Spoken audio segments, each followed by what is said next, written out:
Hello everyone, and welcome back to Fleet's Catch-Up Ramblings 22. Yes, 22, we're back. After the brief absence last week because of Armchair Admirals, we're back once again. My voice is still recovering. I'm not quite sure what this is that I've got. But rest assured, I will do my level best to shake it off, whatever it is. We don't need streamer bot running today because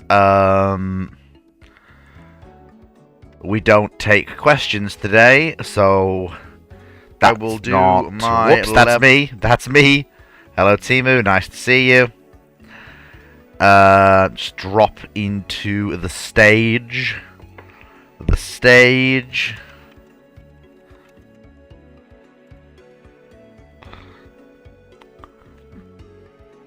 And we are rapidly closing in on May 19th. I mean, it's like it is coming closer and closer and closer.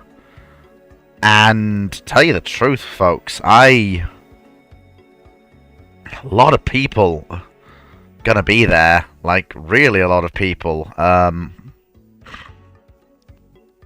More than a few.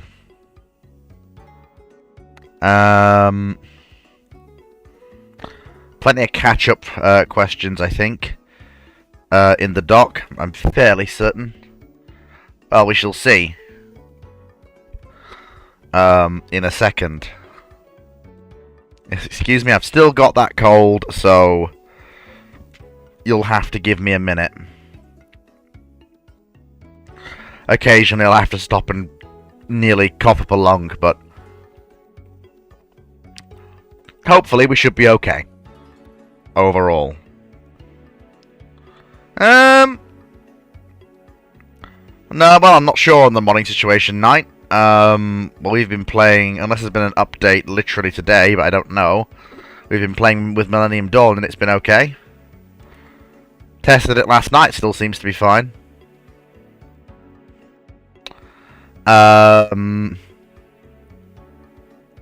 Yuki, I've been ill for about pretty much a week. I'm trying to figure out where the button for that was. Yes, but luckily I am here. Hello, chair. Hello. Based stream, it's Cindy. Oh, he's not even in the never mind.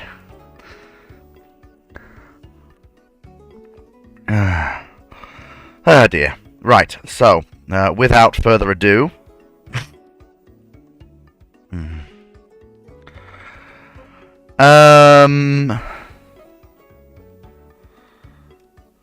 Well, yeah. My illness is slowly leaving me, but it's kicking and screaming as it goes.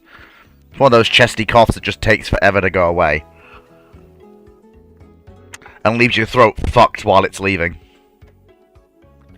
which is annoying. Right. So.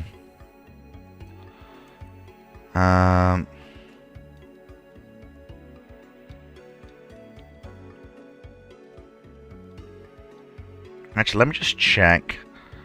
So, what was the last... So, I just need to check something real quick. Because I just want to make sure.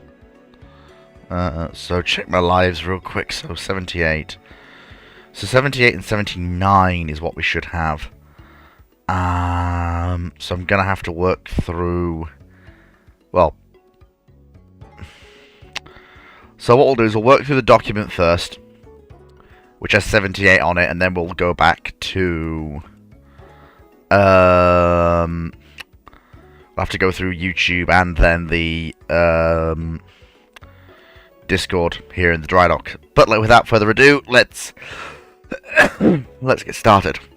YouTube questions. Since you are a fan of the Marine Nationale Hoche, what is your opinion on one of my favourite Super Dreadnoughts, the Nagato class, due to its sleek hull and technically largest battleship caliber of 16.1 inch and a half?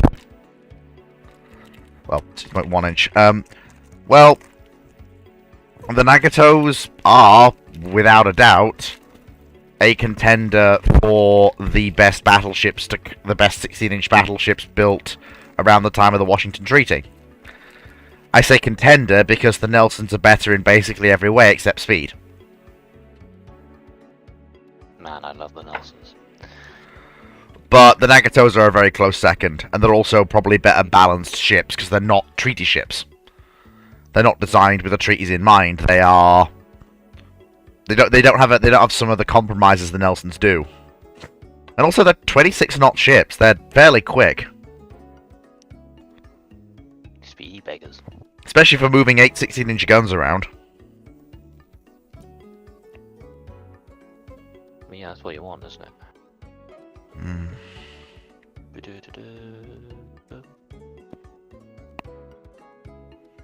Okay, Uh, 26 knots, it's... What's a belt like? 12 inches. Quick, Hang on. Quick, Just big turn guns. the chair up. Turn the chair up. Hang on. Increase the volume of the chair.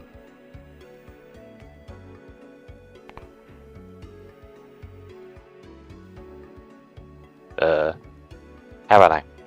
Better. Good. Right. Nagato's only had the biggest guns because the M3's got canned. Well, yes, but that still doesn't change the fact that... Don't worry, Timu, we've turned the chair up. The chair is now up. He is now up. Up has been achieved.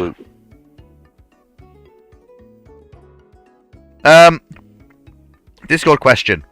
Question 13. Thoughts on the LAV-25 variant, the LAV-AG? AG stands for Assault Gun with the 105. Do you think it's the USMC attempting to compete with or having their own version of the MGS way before Striker was introduced? The program was pre-1991 for clarification. Well, never really heard of this, but I'll just have a quick look. Oh, yeah, this thing. The Marines, like, amphibious-y. Oh, they wanted a swimming 105, didn't they? Well, I mean, it's there because it's there. It's a light armored vehicle. I suppose it's one step down from a Bradley kind of thing. Because it's got a Bushmaster. Yeah. No, they basically just wanted a mobile 105, basically. From what I can see, it's not really much more than that. It's got nothing to do with Striker or Striker MGS. YouTube for Dr. Clark. Unfortunately, Dr. Clark is not here. Sadly, so I suppose I'll have to come back to that one. Oh, wait, hang on. Oh no, we've already answered that. That's already been answered. No. Never mind, I don't know why that wasn't say answered, it's already been answered. Question 14 on Discord. Do you think the Bloodhound missile in the late 80s is still capable as a SAM to destroy bombers and even ballistic missiles? Do you think it's more capable in the late 80s than the early S-300 Patriot Pac-1, or at the very least the early MIM 104A variant? Well, first of all, don't try and say that the Bloodhound is even remotely in the same league as S-300 or Patriot Pac-1. Yeah. They're massively superior weapons, and the Bloodhound was never able to intercept ballistic missiles. Ever. Yeah. Because they didn't even know if Patriot could do it until it did in War. In the Gulf War. And I'm like, oh, great, it does work.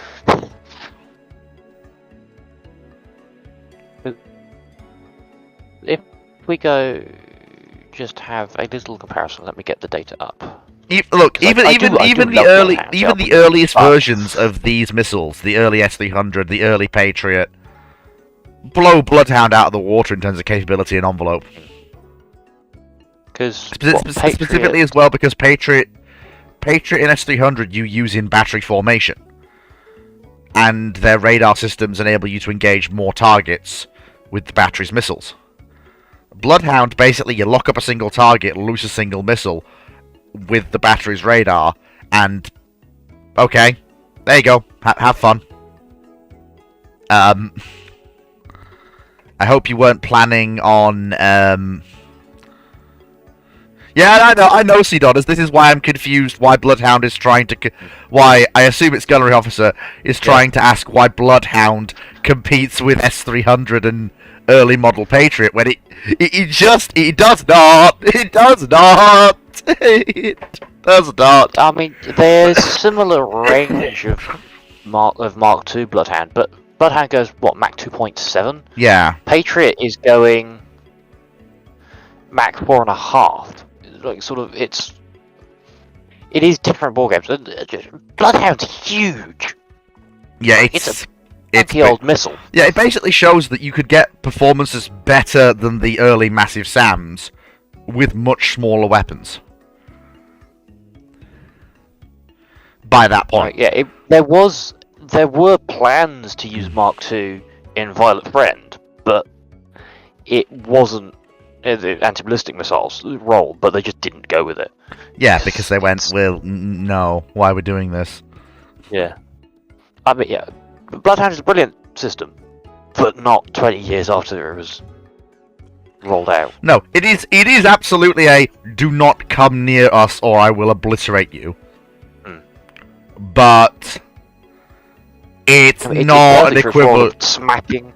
Yeah, it is not equivalent to things like Patriot or S300, which have a dual, which can do that missile intercept role, and honestly, they're just better in terms of because the thing is with Bloodhound, you could jink it fairly easily. If you dove for the deck and you pulled hard maneuvers, Bloodhound's a very sluggish missile in terms of once it's in flight. Because of just the sheer mass of the thing. Patriot and S300 can pull off turns that Bloodhound just can't. It was built to smack Tupolevs, and that's what it's going to do, pretty much. Yeah. That's about all it's Yeah, Moe's pretty much got it in one. It's closer to... Is that... Are those SA2s? Yes. Yeah, it's closer to SA2. Yeah. It's like Bloodhound's a 1950 missile. Yeah, it really. Why are you trying to compare it to stuff coming out in the 70s and 80s? Like, just the internal itself, it's so night and day in terms of capability. It's not even funny. There's a reason why they abandoned the Mark III and the Mark IV. Like, Bloodhound was a good weapon, but what was needed for the future was something new. Yeah, there was Thunderbird, which was sort of an attempt to make it a slightly a smaller version. Yeah, to be mobile, but that didn't work. And Thunderbird basically ended up being Bloodhound Light, also bloody static. Like, the primary thing about Bloodhound is that it's built and designed in an era where ICBMs wasn't even a thing yet. Its entire role is to knock down high-altitude nuclear bombers. And it also had a limited role later as a area air defense asset for the British in the Rhine and in the UK proper, against basically all air threats. It's just it's designed to throw itself up really high in the air. That's all it's supposed to do. Yep. Yeah.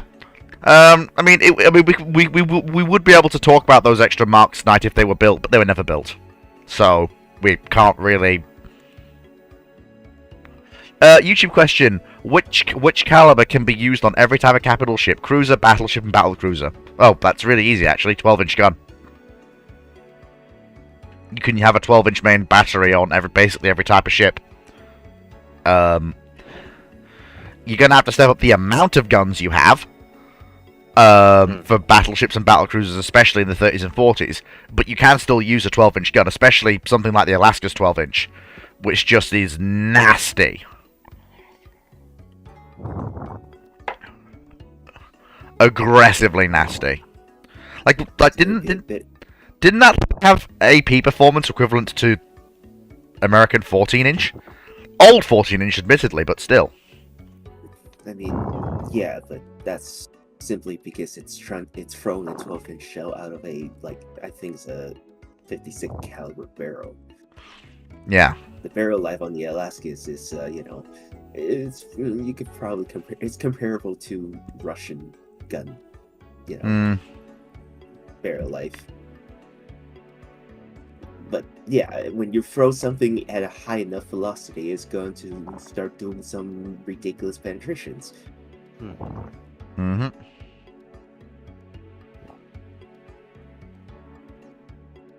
Okay, That so is really the only thing comparable to an American 14-inch gun. Its burst charge is not going to be as large. It's no, you know, but in terms its of a gun that accuracy could is serve gonna on all be capital slightly ships, questionable as well. like that's the only one I could really think of that could bridge all the needs. It's not recommended. But No, but if it we have to could do be. it, Yes. Yeah, there's a very big difference between good and workable. Product question 15. Sorry, Discord question 15. What is your opinion on the OVOA-1 Mohawk? Why did the Army have their own attack observation fixed-wing aircraft? Do you think the Pucara and the Bronco are better than the Mohawk as Croydon observation aircraft? Well, the thing with the Mohawk is that it has a very nice cockpit for doing that sort of work. It's basically the high end of that sort of mission role. So the Bronco is basically, it's not equivalent. The Bronco is basically your low end piston engine powered aircraft for that role, light strike and coin, and the OV1 is your turboprop powered, faster, higher end version of the same platform, basically. And it's fairly simple. It was down to an idea that you wanted something fairly reliable, good short field performance, faster transit time and longer loiter time than a helicopter. That's why you had things like the Bronco and the Mohawk. That's what they're there for.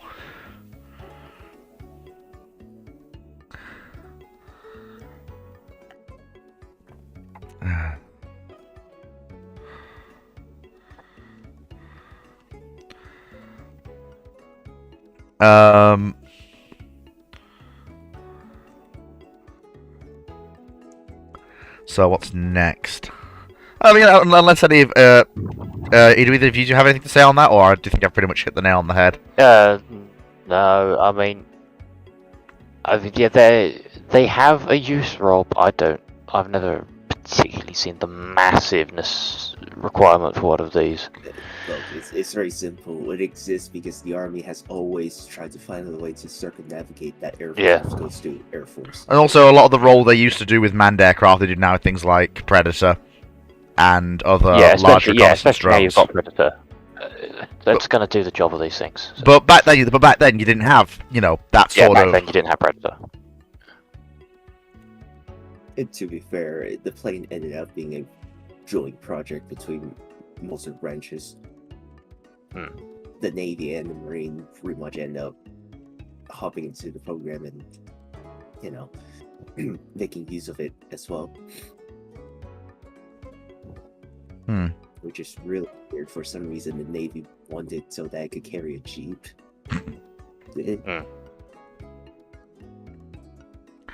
YouTube question. Missile Kabir hinges on the mentality of Admiral John Sewell. Thornville was placed in a bind between his orders and John Sewell. Was there a different admiral who might have been better to handle John Sewell? No, not really. It doesn't matter what admiral you put on the British side. John Sewell is determined to force a fight, basically, by...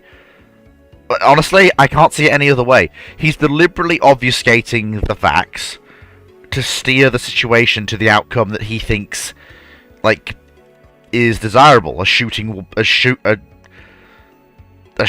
match between him and the British. I'd almost call it deliberate sabotage. There's only one chance. The British drank a French admiral. Yeah. Who outranks him. Pretty much.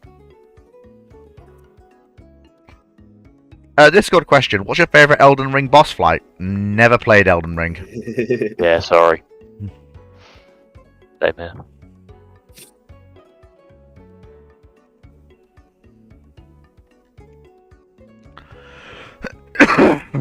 I mean, I did, but obviously the question's not pointed to me. YouTube question. Have the members of the panel seen the fan-made film series Astartes, and what are their opinions on it? It's basically the only time we've seen the Space Marines actually as what they are in the lore. Because in other things in the lore, they just don't... They don't act with the superhuman speed and just sheer dedication, just silently getting on with the job that they do in Astartes. In Astartes, they act exactly like they are supposed to in the lore. Brutally efficient, moving sometimes too fast for the human eye to track. Just utterly smashing through hundreds of men with no losses, basically. And it takes 2 psychers to actually fight them. And even then, I'm trying to remember, they don't actually kill any of them anyway. But am I hearing Fleet talk about Warhammer? It was a Warhammer question. Yeah, it's about Astartes, Okay. the fan work. Warhammer expert here. Yeah, well, What was Astartes. the question? It was basically what are our thoughts on the Astartes fan project, and I was basically saying it's basically as close to it's as close to accurate as we ever see. That's just how Space Marines in lore are, and it's not been replicated in any other work, basically. I mean, the only thing about Astartes is you could argue that the Space Marines are moving too slow, Yeah, but that's a stylistic choice. yeah. Like it's not fun for the audience if they're just a blur of motion. That's all you see. Don't worry, Astartes 2 is coming. Have you seen the trailers for Astartes too? Yes. yes, You actually get Zoomies. Templars moving at Space Marine speed, Hey, but they can't. But the scene shot from the Space Marine speed. It's great the fact that someone decided to just give him blank check, mix show, go wild. Let him cook. Yes. Also, I'm not even gonna lie. The funniest thing about that was the Formula One Predators on the bridge, just doing a drive-by shooting of something we can't see with their autocannons.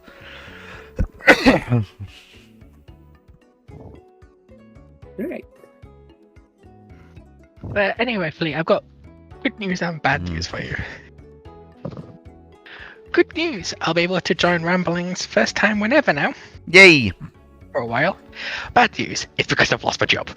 Oh, oh dear, that's no good. Big oops. Why did that happen? Essentially, with the company I work at, everyone's under a 1.5 year probationary period. Mm-hmm. We can get rid of you, no questions asked. you're 1.25 years. No. The 5th of next month, I finish probation. Oh.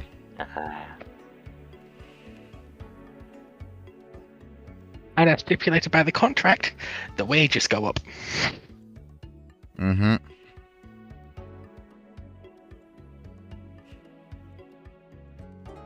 So what do you think the company decided to do? Yeah, it's that classic trick. And then they'll hire someone else, and the same thing will happen again. Yep. Yes, well, that's what they're doing. They're hiring people for the duration of the probation, then firing them. Knight 6831. So Admiral, he says, really? So Admiral John Sewell was looking for a shooting war with the British. Honestly, Knight, how else would you describe his actions at Mezal Kabir? There's pride, and then there's pride of the level that he's displaying. He is providing the options to his government that he knows will be ones that they have to select the one that lead to shots being fired. So the He's best way to describe John Saul would be Admiral King and his Anglophobia.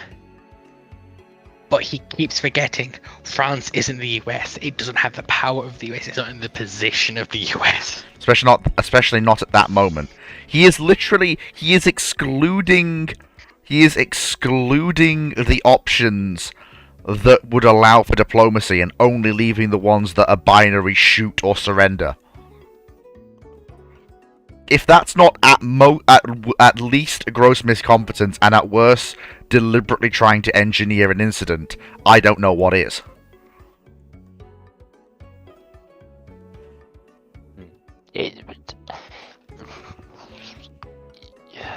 it's difficult to.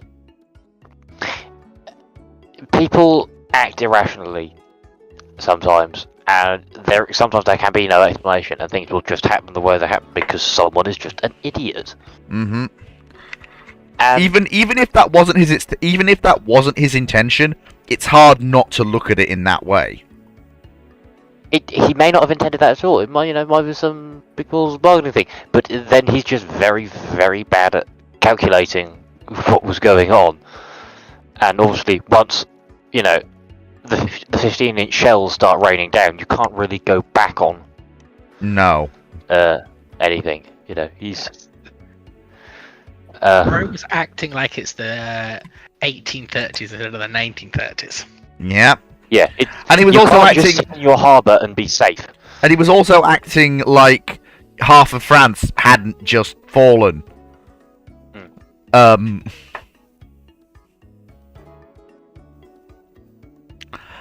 question: had Edward VIII died in World War I, would King George VI have been King Albert? And if so, would HMS King George V have been HMS King Albert? That's impossible to know. Because the thing is, no, it wouldn't have been the King Albert because he would have chosen something other than Albert to be his regnal name. Because the whole point that he chose George rather than Albert was because there should never be another King Albert after the death of Prince Albert. There should never be anyone in the British royal family who is a higher status than Victoria's husband. Mm-hmm. In theory, essentially. So no, there wouldn't have been. There will never be a King Albert in this country, probably ever, just out of reverence to Victoria's husband. And also, even if he had been King Albert, remember, he deliberately ordered them to not call it after him, and instead name the class after the previous king, King George V, rather than King George VI. Mm-hmm. So they would still have been KGVs anyway. Issue question: has the panel seen the TV show For All Mankind, and if so, what do you think of it? My honest answer: No. Sea Dragon go whoosh. But that's pretty much all I know. It's a interesting sounds show. cool, They take some liberties in terms of a few things. Also, the North Koreans got to Mars first. Funny. Yeah, it's a one-way trip though. But the most unrealistic part of that fucking show is the fact that Soviet lunar rocket worked. Well, not just that. There's quite a few different ones. The fact that they think the space shuttle can make a lunar transition. I mean, it theoretically could have. They just never tried it. No. And also, we know they have some limited capability for. Well, wait, what space shuttle are you talking about? They don't. They use the only space shuttle that goes to the moon is Pathfinder. And No. she's nuke driven. No. They use the original space before Pathfinder comes out. They use the original space shuttle as a lunar transit vehicle. With Sea Dragon as the uncrewed cargo hauling MacGuffin. Yeah. Well, technically, the space shuttle was also the one that carried cargo. Sea Dragon was only used simply because it needs to move a lot of stuff instead of, the theoretical capability of a space shuttle carrying Big cargo. dumb booster moment. But no, mathematically speaking, the only way for a lunar shuttle to do for a space shuttle to do a lunar transition is that if you load its entire cargo bay with a fuel tank that is refueled in Earth's orbit, and that is basically a one-way trip to the moon, and then you have to refill there to come back. Which also basically means the space shuttle is not carrying anything other than fuel. Because there was proposals for a lunar shuttle or something like it. for the space shuttle to do translunar, which essentially required that. And my assumption was it was just a butchered version of those proposals. Possibly, but the thing is, visually speaking, there's no difference between the original and what they showed on screen. which pretty much means that they shouldn't be able to do it, and even if they do, it should be carrying absolutely nothing. Like, Sea Dragon should be the, the shuttle can do the Earth orbital stuff, but basically to get to the moon, it should have to have an internal fuel tank for your lunar transit burn, and Sea Dragon is the only way to get cargo out to the moon. Yeah, I mean, I personally, I just gave him benefit of the doubt and just went, oh, the shuttle project didn't essentially die in a hole because the space race didn't end. Yep. So So- they've It was got pretty improved funny, versions they- of the shuttle. It was pretty funny they fitted Phoenix missiles on it on Pathfinder. Yeah. Wait, there was a space dogfight? No. There was a standoff between Buran and Pathfinder, because the Soviets thought the Americans were putting nuclear weapons on the moon through Sea Dragon. And in order to avoid a shooting war, Pathfinder blows up Sea Dragon itself.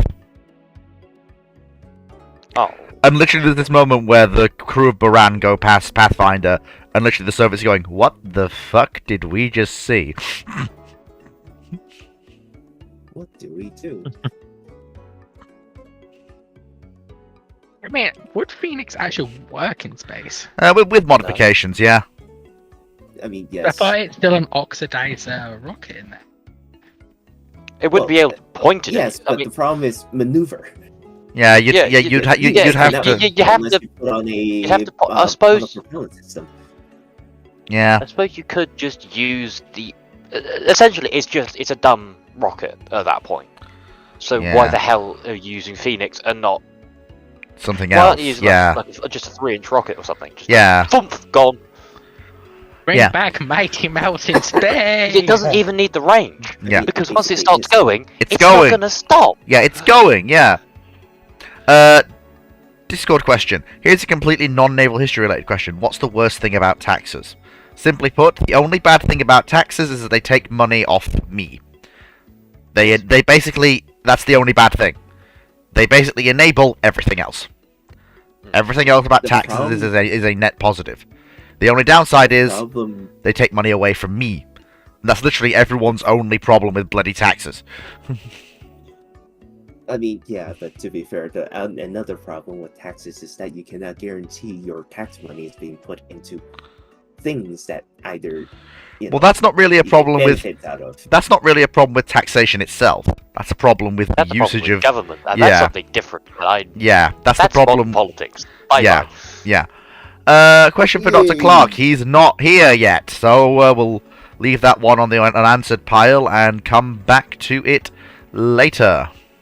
He will be here at 6 o'clock. Is he intending to join? Okay. Discord 16 opinions on the Kinder and the 2 Cresta class cruisers. Do you think they're more capable and have more firepower than the Leahy Belknap class? Do you think the Type 82 is still hands down a better design than the ship classes above? The Type. No, first of all, the Type 82, even in its most refined form, is still a destroyer. Not a guided missile cruiser. An air defense destroyer, Yeah. not an anti-ship cruiser. Yeah, What? and also the Kinder and the Crestas. So if I remember my Soviet cruisers correctly, and I'm just getting them up here so that I've got them. 4 times SSN and 3s. So the And only real Crestas comparison, have- yeah. So the yeah, real Everest. comparison here is the Crestas.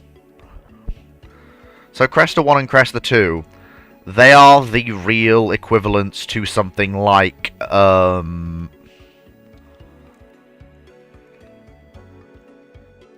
I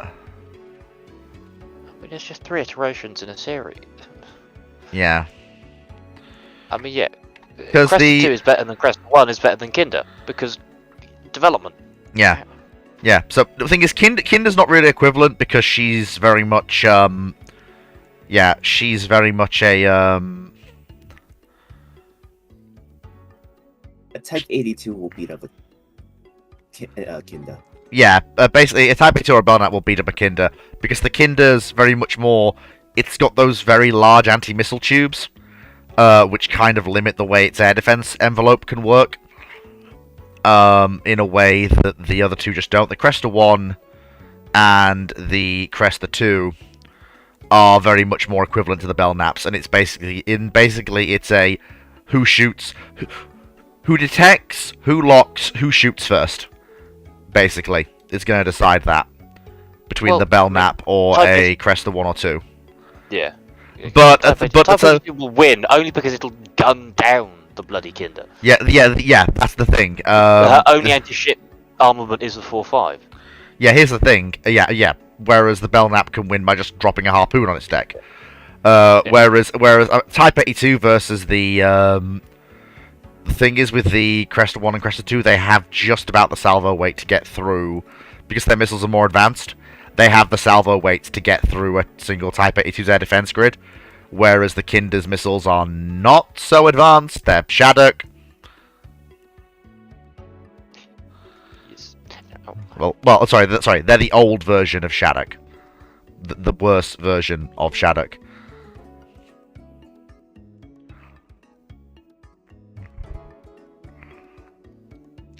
Right, there we go. We've hammered that one home.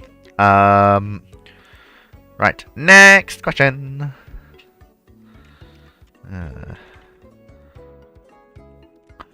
Questions from Discord, question 17. Opinions on the Iroquois class destroyers. Yes. Oh boy. Here we go.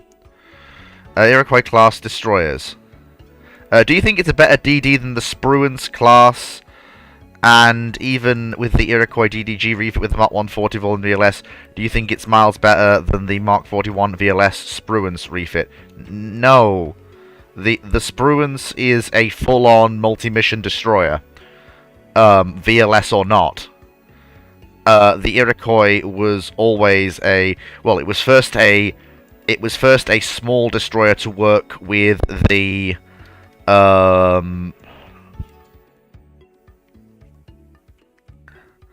It was a point defense destroyer to work with the corvettes of the period the Canadians had, and then it landed its 5-inch for its VLS. But I'm sorry, in either form, the Spruance is better in every regard. More missile depth for its magazines, whether it's got VLS or arm launchers. It has an anti-ship missile throw weight. The Iroquois just does not, in either of its forms. It's not even close. It really is not close at all.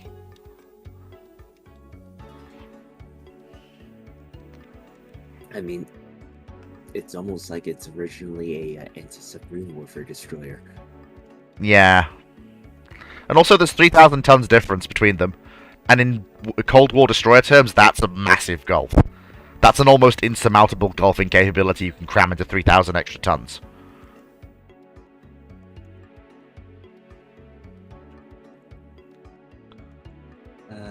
More cubes.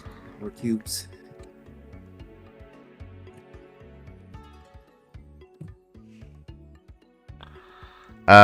More questions. So next question is...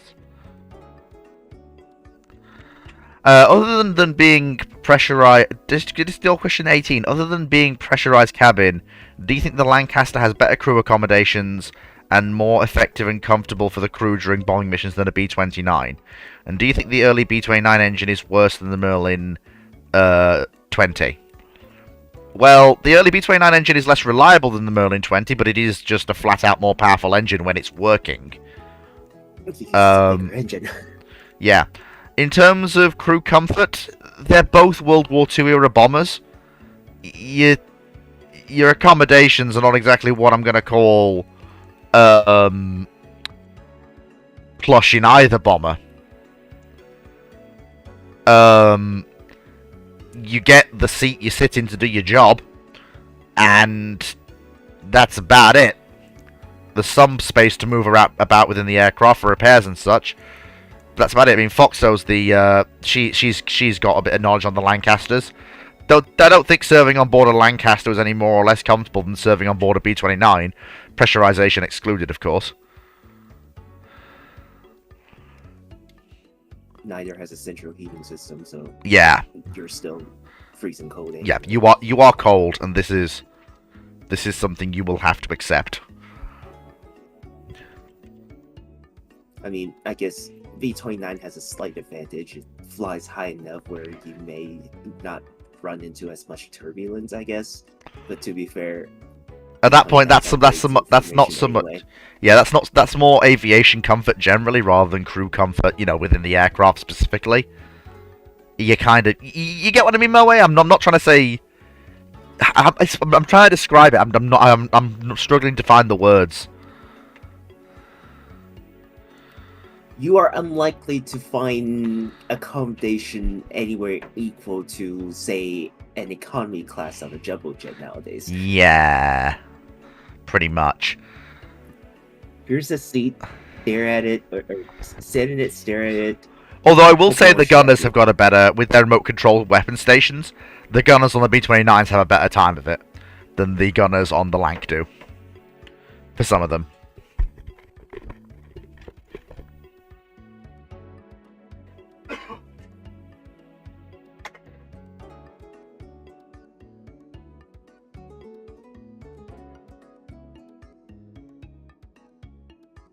Right, should I move on for now?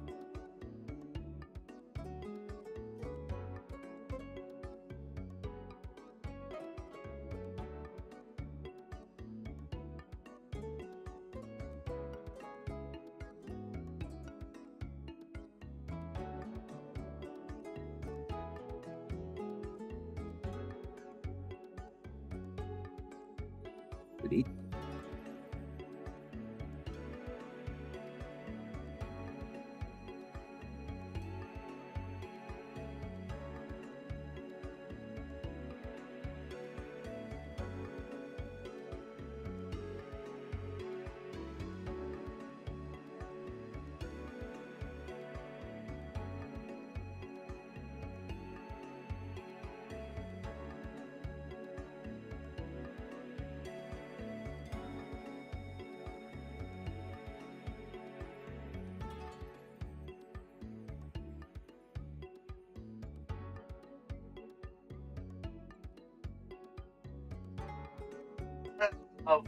I love when the floppy research assistants go horribly wrong. C-Cube, this will be your show. This won't even be your show when I'm dead and buried. Sorry, I had to dash off quickly for a moment. The floppy research assistant got out the gate. So we had to just run and get her. Right, so carry on. Next question. Question 19. Opinions on the Hawk missile. Do you think the Rapier is hands down the best NATO-based short, medium-range missile during the Cold War and not the Hawk? Well, first of all, the Hawk is a long-range tactical air defense system. It is not a medium-range tactical system. It is the long-range tactical system for the U.S. Army during the Cold War. Well, Its role was replaced by Rapier things like Patriot. Whereas Chaparral just sort of died off completely. When it was replaced by ESSMR, I think. Rapier is a short-range weapon. They're not really in the same class. Rapier is the I am declaring the 4 kilometers around me a no-go zone. Fight me. Hawk is I am declaring this sector of the front closed. Fight me. Not really the same systems. In terms of role. And honestly, in terms of short, medium-range missiles, the Roland is better than the Rapier for that role. The Rapier is a brutally effective point defense weapon. But in terms of short, medium range, it's outclassed by things like Roland, just simply because of range. Roland can reach out and touch things further than Rapier can.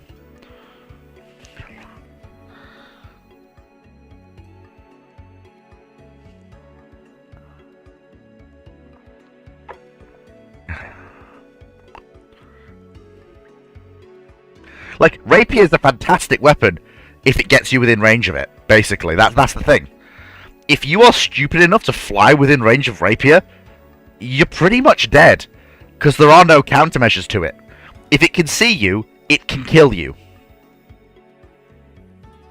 And you are dead.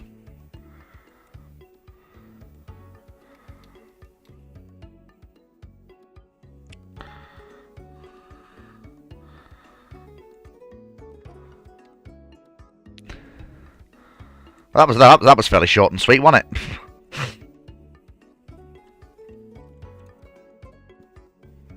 There wasn't much to argue about it.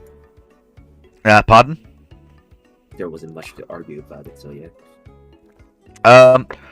Question 20. Do you think the M103 was a mistake, and when they introduced the M103 was years outdated because heavy tanks were slowly going irrelevant? Do you think the British compared to the US made a correct decision with the Conqueror tank, and it's a sound decision to keep the tank in until the 60s, unlike the US with the M103? Do you think the Conqueror is miles better than the M103? The M103 and the Conqueror are just US and American answers to the same problem. They both carry a 120.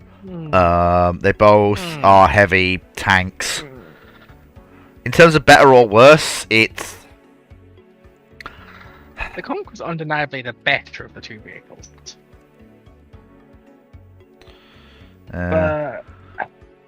Right.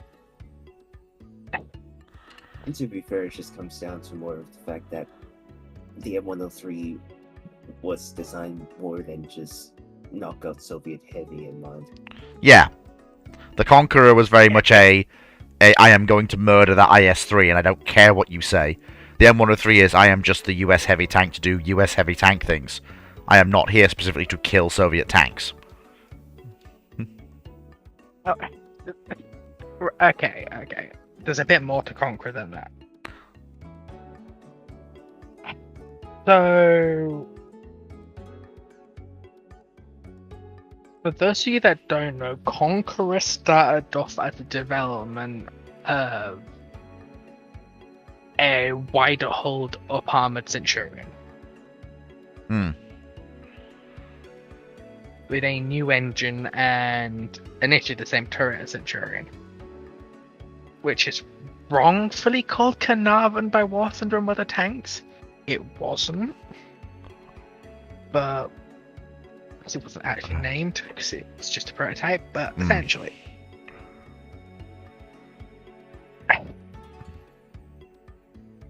Conqueror was. Because the British want the universal tank, and the work for the Chieftain starts as early as the early 1950s, right? Yeah. One thing the British establish is that a universal anti-tank gun has to be around 105 to 120 millimeters. Yeah. Even look at 135 millimeter gun. And the issue becomes that their current tanks can't do it, and their current technologies can't do it to get Conqueror better. So they adopt a tactic of an idea. So they return to the idea of you have two tanks. You have the lighter Centurions and you got the Conquerors. The Conquerors weren't specifically anti-tank though. They were much more fuck everything in that direction vehicles.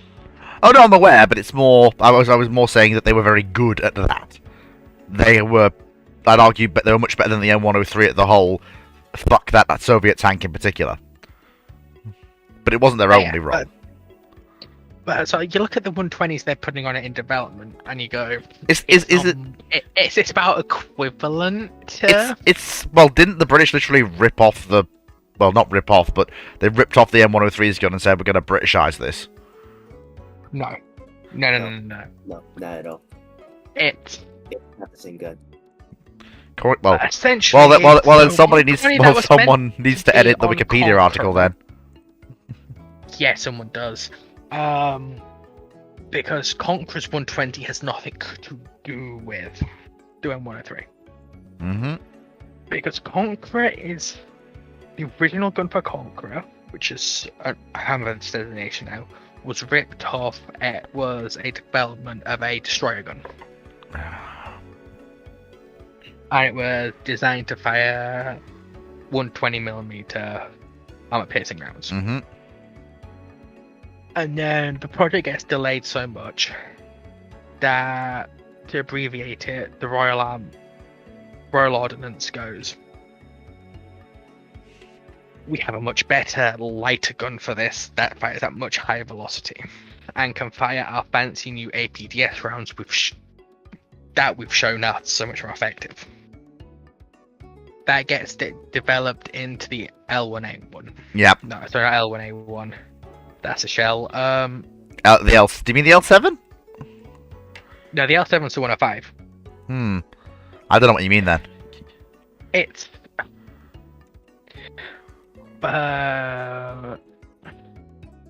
I'll just check the designation quickly. But essentially, Conqueror is kind of British having this idea of what the... Oh no, it's the L1 120. Yeah, that's on the Conqueror. Which is related genetically to the 120mm M1. Mm-hmm. But that's a very distant relationship.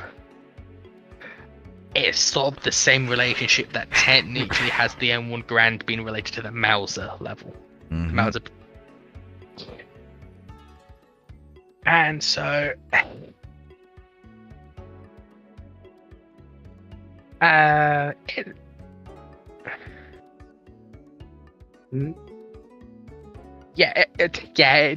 does out the same designation for the ammo. But so essentially, Conqueror, they had this very quickly to get this idea that for a war in Europe, you want a tank like Conqueror instead of a tank like Centurion. But in development, like one of the things that made the L1 120 fucking scary was just how it was. And the British find out the hard way that the tech for what they want in a universal tank, this is before the MBT became a big thing, was not possible at the time. So you get Conqueror, but you keep Centurion around. Which is why when you look at Conqueror's performance characteristics, it raises an eyebrow of that's basically Centurion's capabilities, range and maneuver-wise. But that's a whole other point. Mm-hmm. Right. And so Conqueror is a really bad comparison for M103. Because, and you can very easily think of, an easy way to think of it is Conqueror is the precursor to Chieftain, not Centurion. Yep. But the M103 is, I think to a degree, it's based off the knowledge of the IS tanks. Mm-hmm. And the Germans are looking over the British shoulder going, they're doing it, the French are doing it. What do they see that we don't see? And we see now we need this heavy tank. And don't get me wrong, if it had have actually gotten the work it needed, the M103 would have been a fucking brilliant tank. It just comes in right as the Korean War starts. Yep. Which means that the one conflict that would be able to show its use. Well, no, it's the blueprint was made during the Korean War. The tank rolled out well after the Korean War. Mm-hmm. Yeah, but it's one of those things. If I remember correctly, it was a case of the blueprint and they prototyped it during the Korean War. But if I remember correctly, there was cases. The US Army found that the 90mm could be effective against the IS-3. Yep. Which put it on the back burner. Mm-hmm. And at that point, with the change in US doctrine, it just got rolled. Because Mm-hmm. And then the Americans going to Vietnam, and the M103 is about as useful in Vietnam as it chocolate teapot. Yeah. The World War Next- 3, good tank, just defined by it was designed for Europe. The Americans didn't fucking fight in Europe, Yeah. so they never fucking used it. Discord question. Question 21. Do you think the M60 is the worst of all NATO tanks and made the US tank force the worst of all of NATO at one point during the Cold War? Do you think the AMX-30, Chieftain Mach 2, and Leopard 1 are miles better than the M60? Do you think the M60 would easily be annihilated by Soviet T-55, T-62, and T-64, unlike the 3 NATO tanks above? Okay, first of all, the M60 is not a bad tank. Don't know where you've got that idea from. It's also kind of a middle ground. The AMX-30 and the Leopard 1 are the speedy, don't shoot me, I'm made of paper tanks. And the Chieftain is the armoured blockhouse that can somehow still move at 60 miles an hour. I'm exaggerating, but... And the M60 is basically something in between. It's more mobile than a Chieftain, but it's better protected than something like Leopard 1 and AMX-30. Really. It is. It, like, for example, it can get into a shooting match with T-55. But so can a Leopard. Leopard is Don't get me vulnerable to wrong, T-55. if it's not using... If it's not using its... The later... improved... rod rounds, or it's been not using its HTFS rounds, the T-55 will struggle with a Leopard. But... Right. M60, in pure context of a Cold War gone hot in Europe, is quite possibly the worst tank fielded at the time. I disagree fundamentally. Because it's fucking massive. It's significantly bigger than... physically bigger than any because other tank on the battlefield. Yeah, but to be fair, that's simply because the US takes its crew ergonomics way too seriously. Yeah. It's But not going to the be easily. It's not going to be any more easily annihilated by the Soviet tanks listed 55, 62, and 64 Look, than any of the other NATO tanks you've mentioned, with the exception of Chieftain, because Chieftain's armor is insane. Look, Yeah, the but entire thing about the M60 is quite literally the fact that it's a further upgrade derivative from the previous US tank program, and pretty much what it is that it's something the US could build very, very quickly with similar capabilities to pretty much everybody else. It The was US M60s has always been basically the line filler. yeah. It was a was fairly easy. quick Yeah, way. It was a fairly quick way It's finished. to That we should know about. go on. Because the strength of the M60 is its biggest weakness. It's its fucking size. Because one of the big lessons the Americans take from the Korean War is crew ergonomics and crew fightability, especially sustained fightability. Mm-hmm.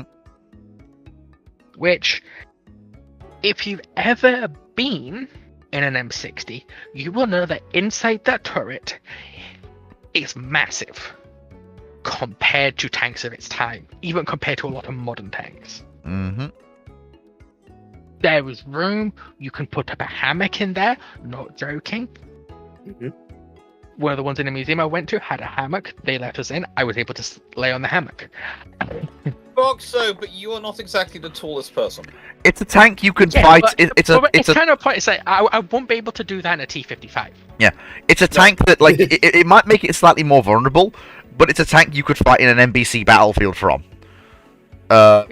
With slightly more Can I comfort. finish your point first, Philippe, before you interrupt us? Sorry, I thought you would. I thought you'd gotten to a break point, but no, carry on.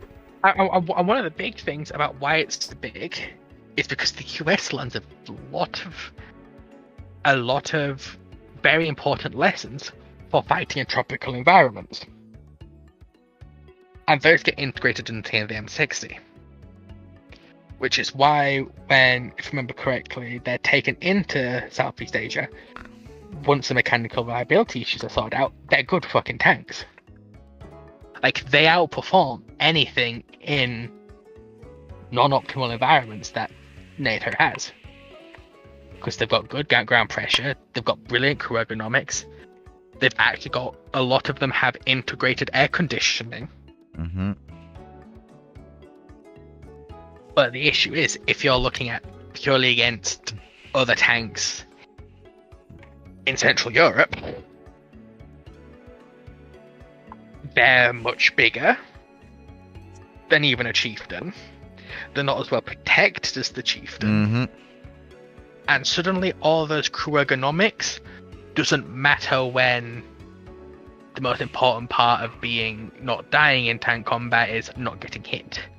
I mean, that's very true, and I get that, but I would also, I would disagree that it's it's significantly worse than its NATO contemporaries.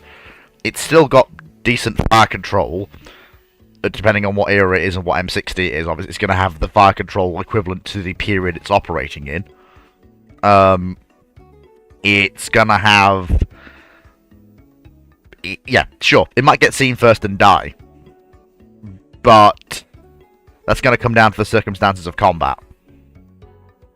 And if we're talking a straight flat shooting match, obviously Chieftain has a straight advantage in that case against anything that isn't really T64. Because 62 and 55 are going to struggle if Chieftain position's right. And it can kill all of its opponents just as easily. M60, Leopard 1, AMX30, they're going to do about the same, I reckon, against 55, 62, and 64 in an open shooting match. It's going to come down to who lands first round hit. Although it depends which 64 we're talking about. Are we placing the M60 in a one-on-one shooting situation, or are we talking about strategically and operationally? No. I was using a specific example of... I was using a specific example there, but if we're talking operationally, the M60 is fine. It brings the L7 into the US inventory. It gives them a decent MBT for operations anywhere. Well, it's not the L7 it brings in, it's just the issue. It's the M68. And the M68 is mediocre, let's say. Yeah. It's a same gun. I mean, C-Dollars makes a good point. It's the recoil system that's the issue. Yeah. If I remember correctly, it's made with... The Americans redesigned the breach assembly and the recoil, which is where the issue is, because it's got a much longer recoil strike. Yeah. I mean, the M60 does have that nice gun depression, so it can work, it can work over berms and behind ridgelines much better than its Soviet contemporaries. So it can somewhat mitigate its height, the tall nature of what it is. Yeah, but C-Dollars just posted a brilliant image of an M60 in front of a T-55. Yeah. No, he's right.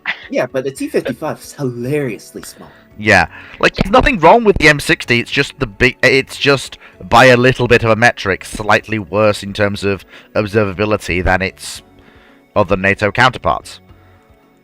And fundamentally, it's really it's its height that most people complain about. Yeah, it's gun. Its height.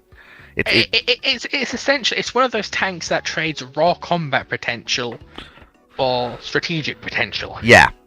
Because it's not like a chieftain where if you try to take a chieftain into Vietnam or Malaysia, it would look at you like it would use chieftain and the engine would explode. Yeah. It's very much a tank designed the US Army can fight anywhere reasonably well. Europe, the Middle East, it's the Asia. Lessons of the Korean War. Yeah.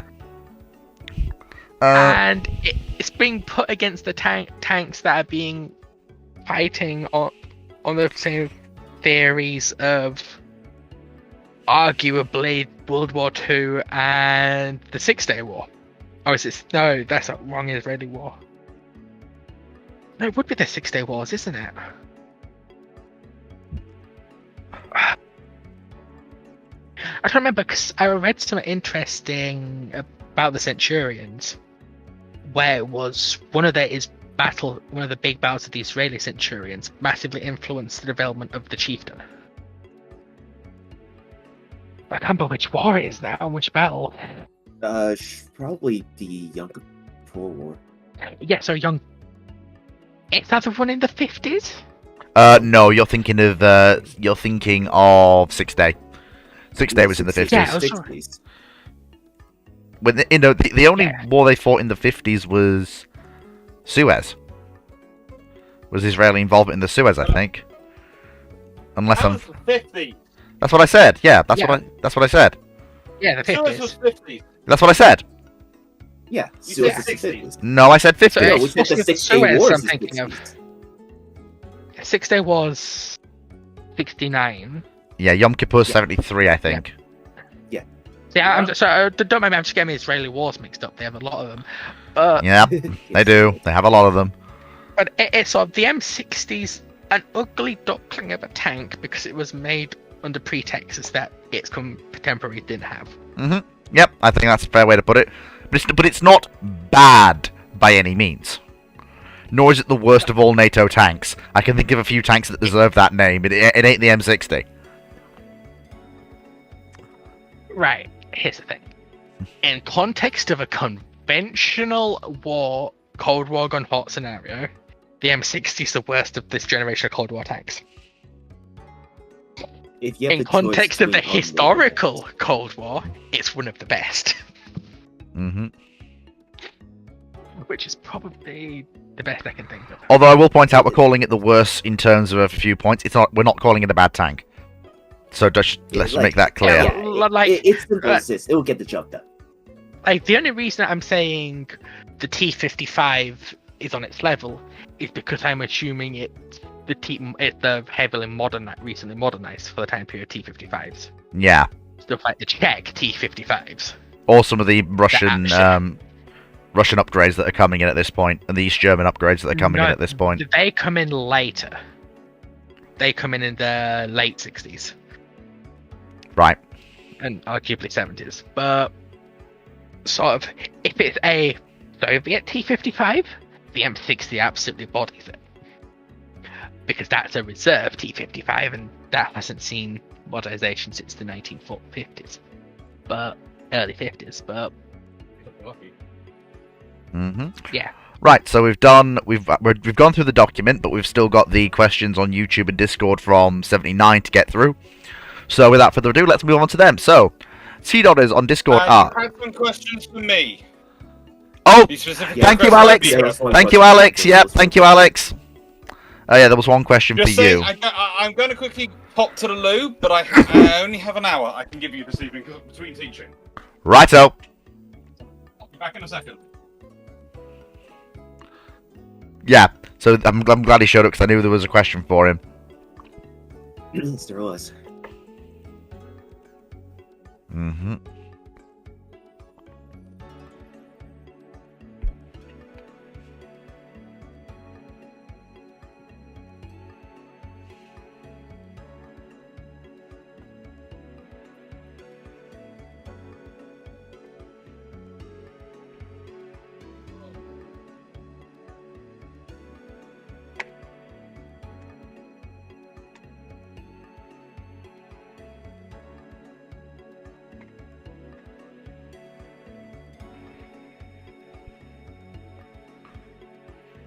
Sometimes really annoying with contract work, the way they go.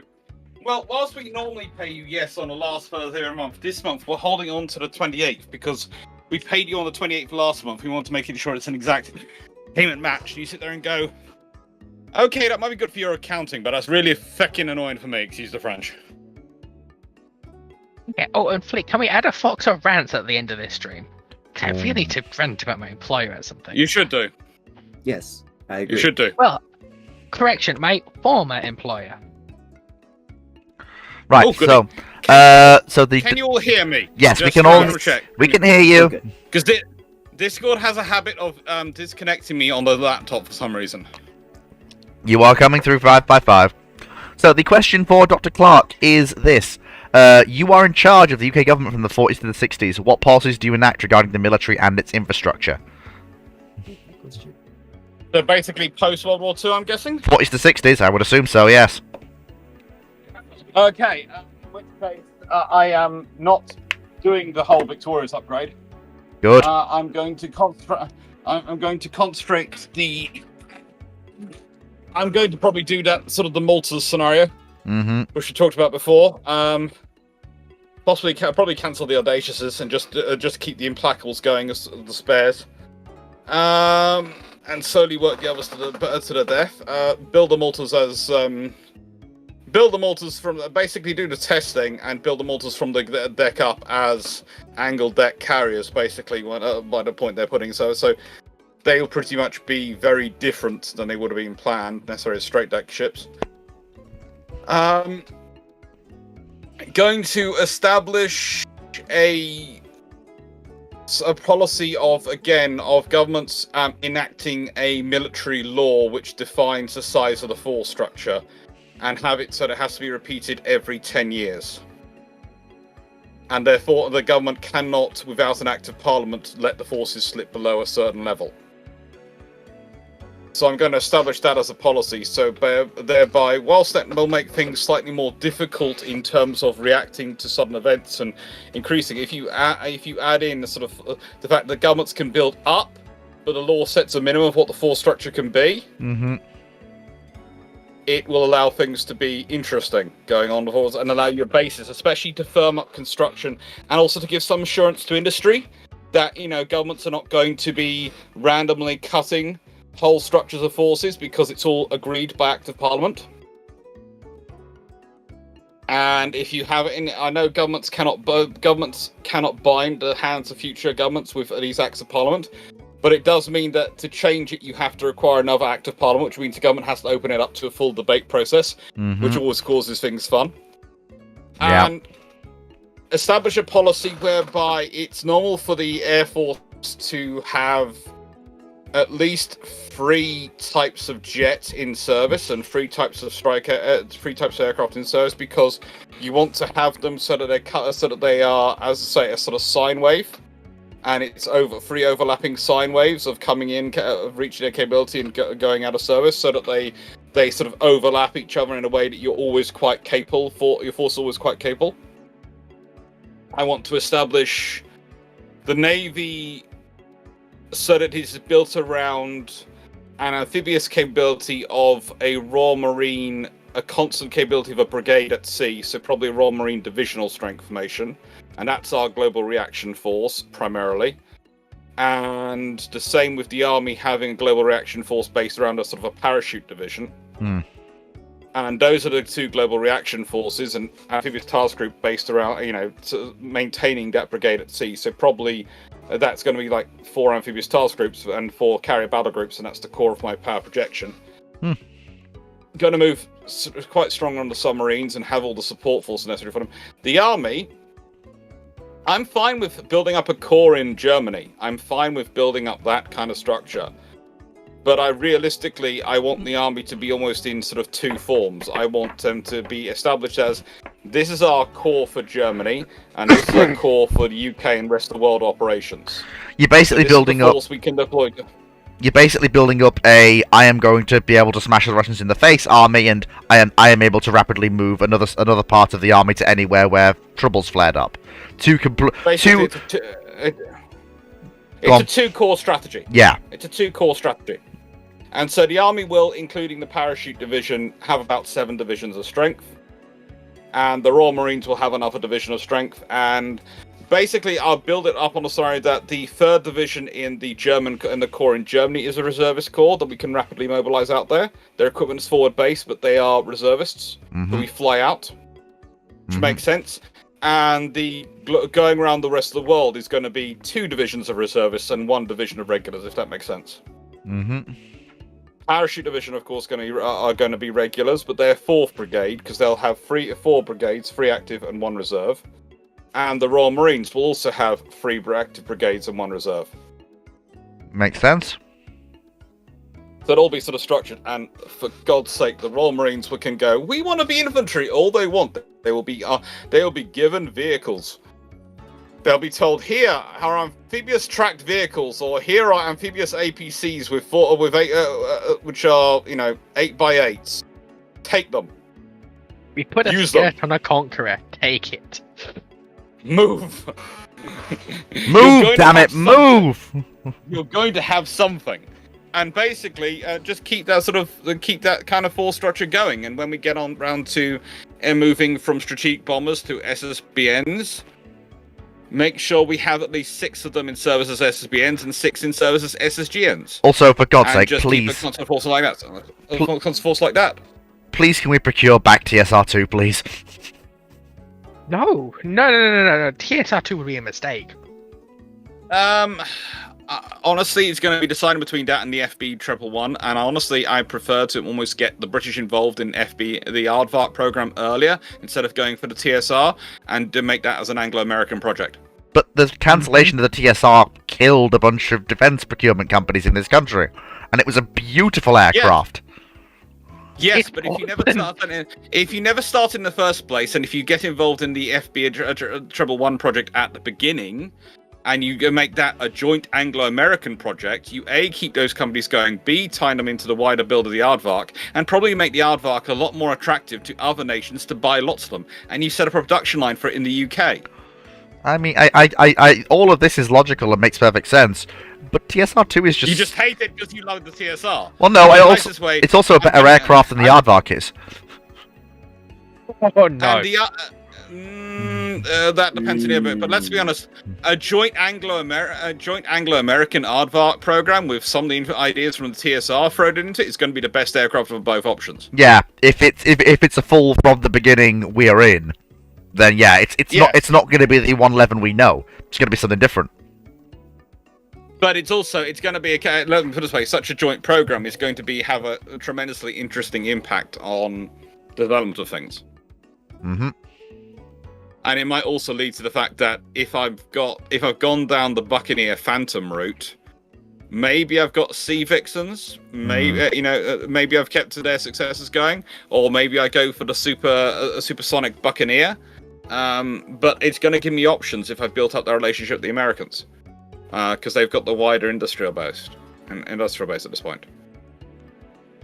Especially if I structure it, and I will be very careful to structure the deals, so by the fact there is construction UK and things are shared equally. So you can't have things like they can lock you out of the source code. Mm-hmm. Makes sense. I mean, it's also... Actually, no, you won't be able to do anything about the issues with the Buccaneer, will you? In hindsight? Because that'll be too low a level, because you won't be able to go, hey, there's an issue with the wingtips on them, before they neck of the airframes. Well, that could all be fixed within the specifications. Yeah, the specs Fix can that be... by making this. You change the specs. You make sure the specifications are written in such a way that that problem doesn't take place. So you don't design it to have that problem in the first place. Yep. And one of the things I might do with a Buccaneer is tack on the fact that it not only has to be ultra low level, it also has to be supersonic from the get-go. That would honestly be a smart thing to do. And have an air defense probably also radar. kill the Buccaneer, let's be real. No. The Buccaneer is just at a right about amount of time where it would probably work because of Rolls-Royce. It's also close I was enough thinking to... of the other people that were involved in the Buccaneer. Yeah. Blackburn? Yeah. And I will point out, the thing is, Blackburn... Remember, it's only the later developments of the Buccaneer that get the Rolls-Royce engines. Like, I think it's the S2 big Buccaneers, which are retrofits of the originals. What I would say So that is that the original... is already a thing. What I would say is the original Buccaneer is transonic anyway, so it's very close to that supersonic barrier. And if we word it so that it's supersonic dash rather than sustained supersonic, so it can dash above the Mark 1 barrier for its attack run, and it's the early part of its escape, that makes it more likely the program will succeed, because it's close to that capability anyway. Yes. It's just, when it's been designed, are the transonic studies actually done yet? For aircraft? Think so. Because there was several of the British companies had a lot, including Blackburn and Rolls-Royce had a very big issue with going supersonic. And having engines that survived going supersonic.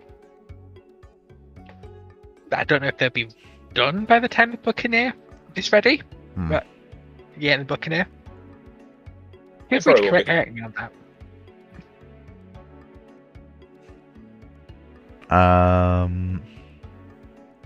Sorry about that, man.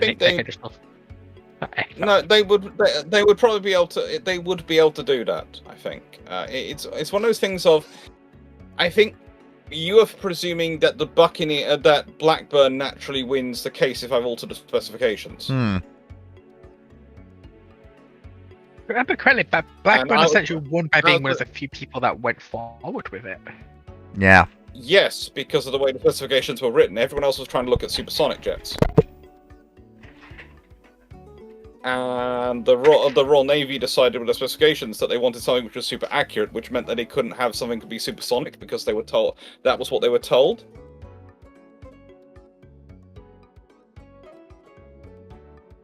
It's a really weird period, okay? It's a really weird period, some of the information that's given to the Royal Navy at that point about jet development and aircraft development. But basically, the information they get when they're talking about it is if they want to strike aircraft, if they want it to be absolutely accurate and capable of naval at sea navigation as accurate as the Blackburn Buccaneer was, they couldn't also make it supersonic because the instruments couldn't stand it. That's literally one of the weird quotes which they're told, which funnels into the decision-making process. So essentially, but at that point, do you have to change? I think I suppose you could do that with your position. Change the entirety of British attack doctrine. Mm-hmm. Well, I wouldn't need to change the entirety of British attack doctrine. I just need to change the specifications just a tad and go, this needs to be supersonic. This needs to be fully supersonic. This needs to be supersonic capable. That's the phrase. It doesn't need to be constantly supersonic. It needs to be supersonic capable. Yeah, you basically just work in the need for a supersonic dash capability over the target. Mm-hmm. Literally those exact words. It's something. It's a concept that's already familiar. Aircraft have done it in the period before. Things like Hustler and Tu-22 have all done it. Yeah, but they're all high altitude platforms. They are, but it's something that could feasibly be done. As we're talking about stuff like the Skulldugger with the radar planes and the reverse bomb toss. Because forgive me if I'm wrong, but at that point you'll be writing most of Royal Navy Strike Doctrine, aren't you? Well, no, because Royal Navy Strike Doctrine, to an extent, also reflects the aircraft that it has available to it, and its thought process about aircraft. Yeah. And if it suddenly has a supersonic aircraft which can do the accurate strike, trust me, they will develop some interesting things to go with that. They'll find a way to make it work. It's Royal Navy Doctrine has classically, as was shown, the best example of this is always the Corsair. There's Royal Navy Fighter Doctrine prior to the Corsair, and then they get the Corsair, and the Corsair has a very different operating envelope. And you go, well, okay, so we shouldn't procure this aircraft, but the Royal Navy's going, this is actually a sodding good aircraft. Okay, let's rewrite some of the doctrine that causes trouble with it. Let's see how this can fit in this doctrine if we wanted to accomplish the same mission. So we wanted to accomplish this mission. What should be the doctrine be around this aircraft for accomplishing that mission? And that's the thing. You have the Royal Navy has a tradition of having a very much a mission-orientated doctrine. I.e., we want to accomplish this mission. How is it best for the equipment we have to accomplish that mission?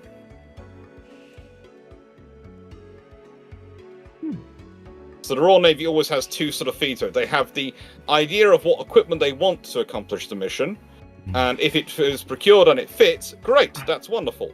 But if they've got equipment which doesn't really fit, but they procured it's otherwise a good aircraft or a good system, but doesn't really fit their plan methodology of how to accomplish that mission, they'll go, well, how can this system accomplish that mission?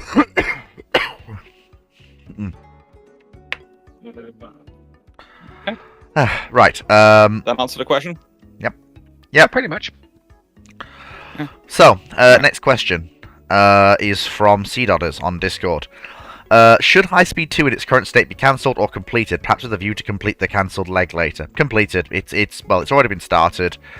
We need the extra capacity on the trunk between London to Birmingham anyway. Basically, the freight operators on the West Coast Main Line are screaming for more container paths for the fast electrically hauled container trains, and they can't have that right now because of the need to keep the capacity for stuff like the Pendolinos going. If you complete High Speed 2 from London to Birmingham, you basically enable the operators to lower the number of Pendolino diagrams, because the capacity will be for city to city London to Birmingham will be taken up by High Speed 2.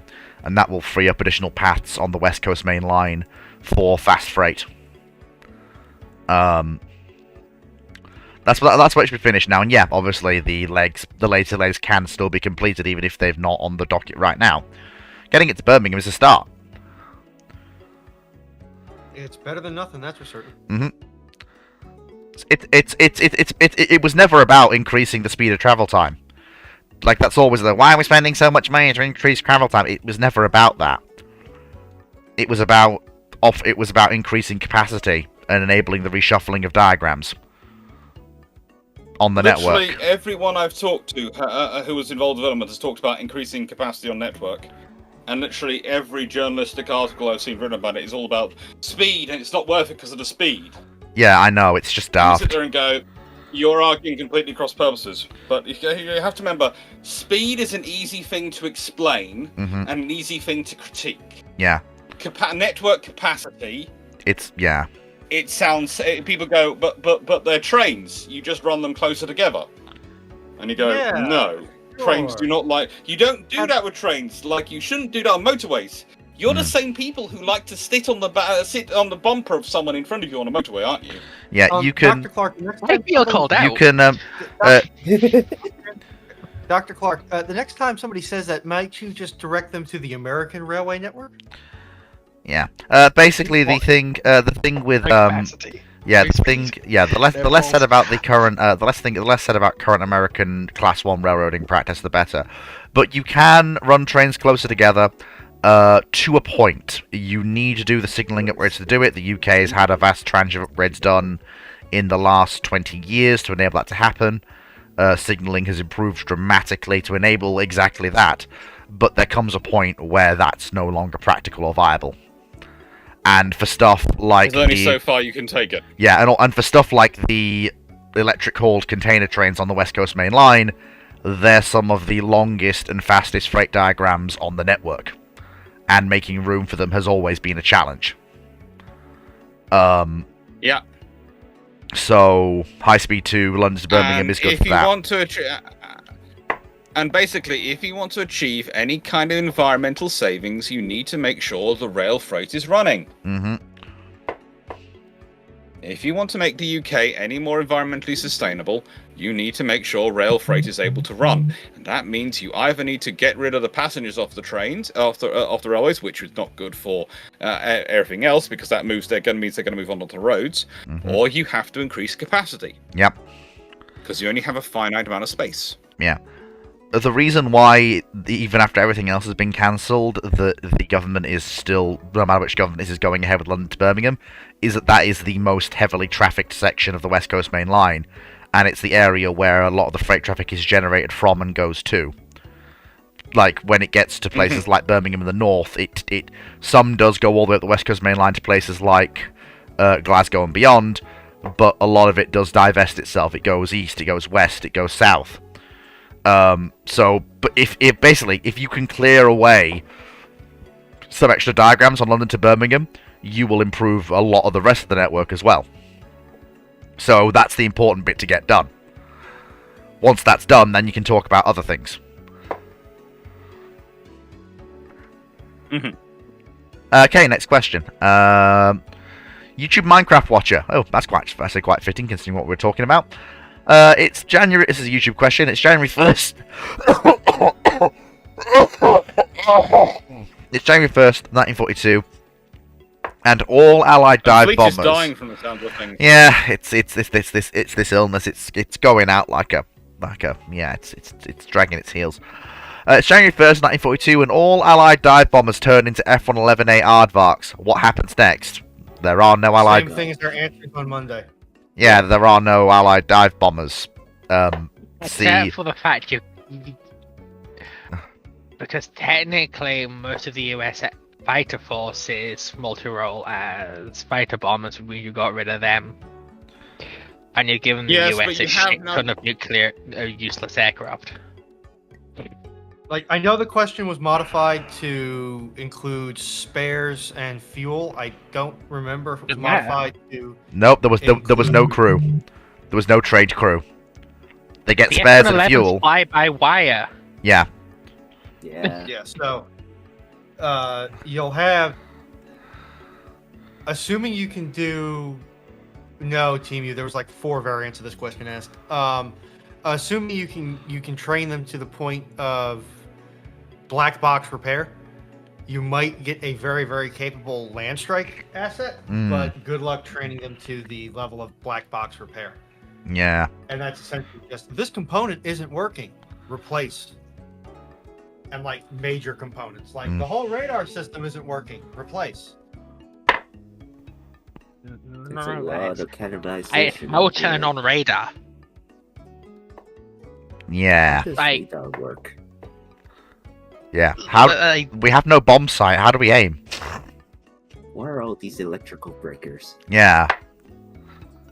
what do these buttons do? Wait. The wings move?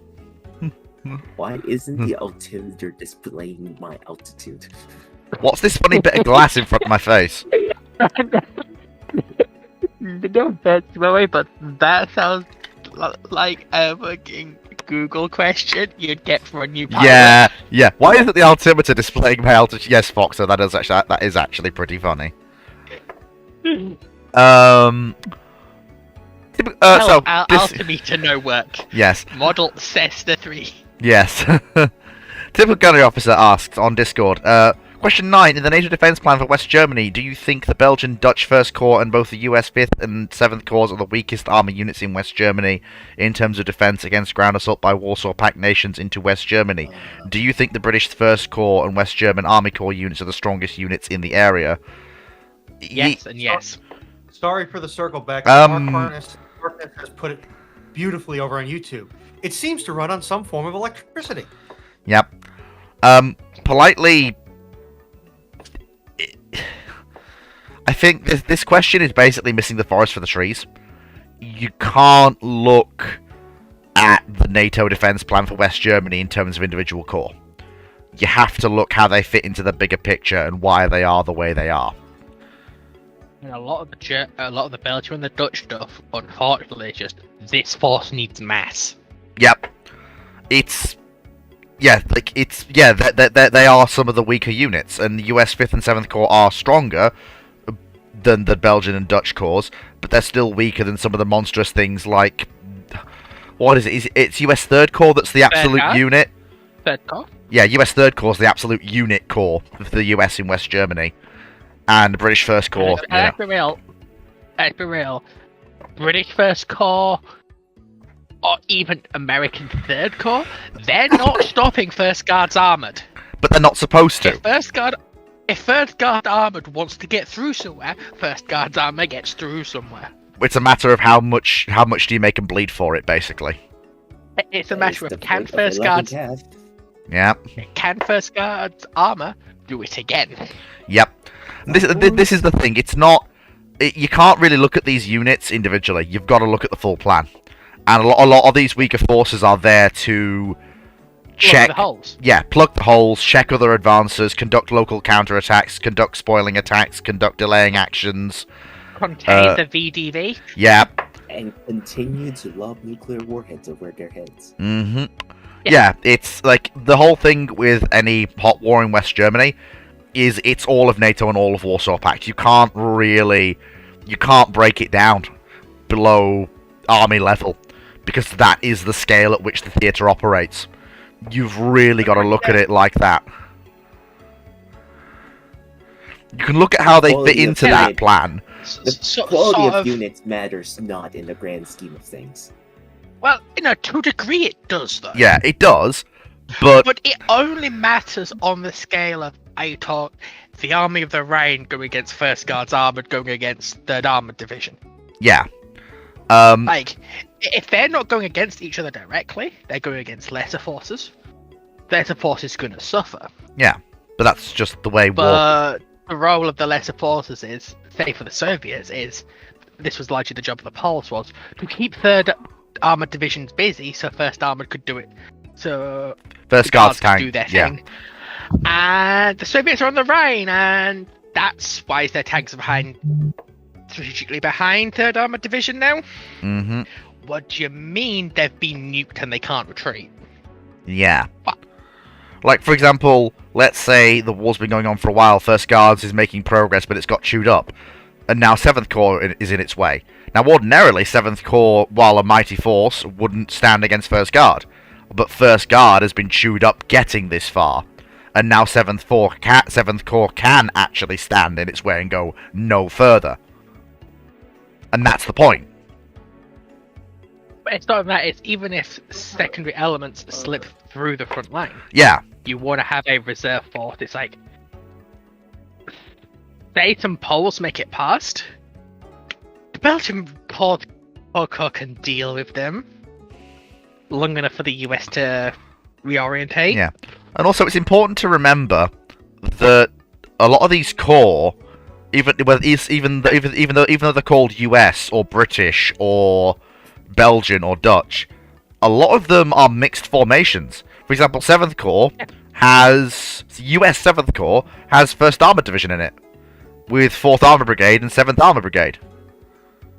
The famous Desert Rats in it. These are brigades and corps that are truly leaning into the whole NATO can mix and match, you know, officers and men from different countries and make it work. And to an extent, that's also done for for a grander political strategic reason. Means everyone has skin in the game. Yep. Yeah. But it's also tend of with evaluating individual corps, you can't really use the modern analysis of you've either got the best or you might as well not have it. Mm-hmm. And today, that's in still the a Cold War shootout. gone hot, having a reserve force, even if it's not the best reserve force, is better than no reserve force. Yeah. Because no reserve force gets VDVs on the wrong side of the Rhine.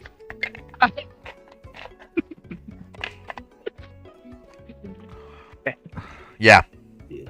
Can you tell me looking into the VDVs? Yeah. Role in the Cold War gone hot. No reserve For the- force, Foxo, means no local counterattack that blunts an offensive going another direction. For the idiot in the room, what is a VDD? The Russian airport, basically. Essentially, they're a mixture between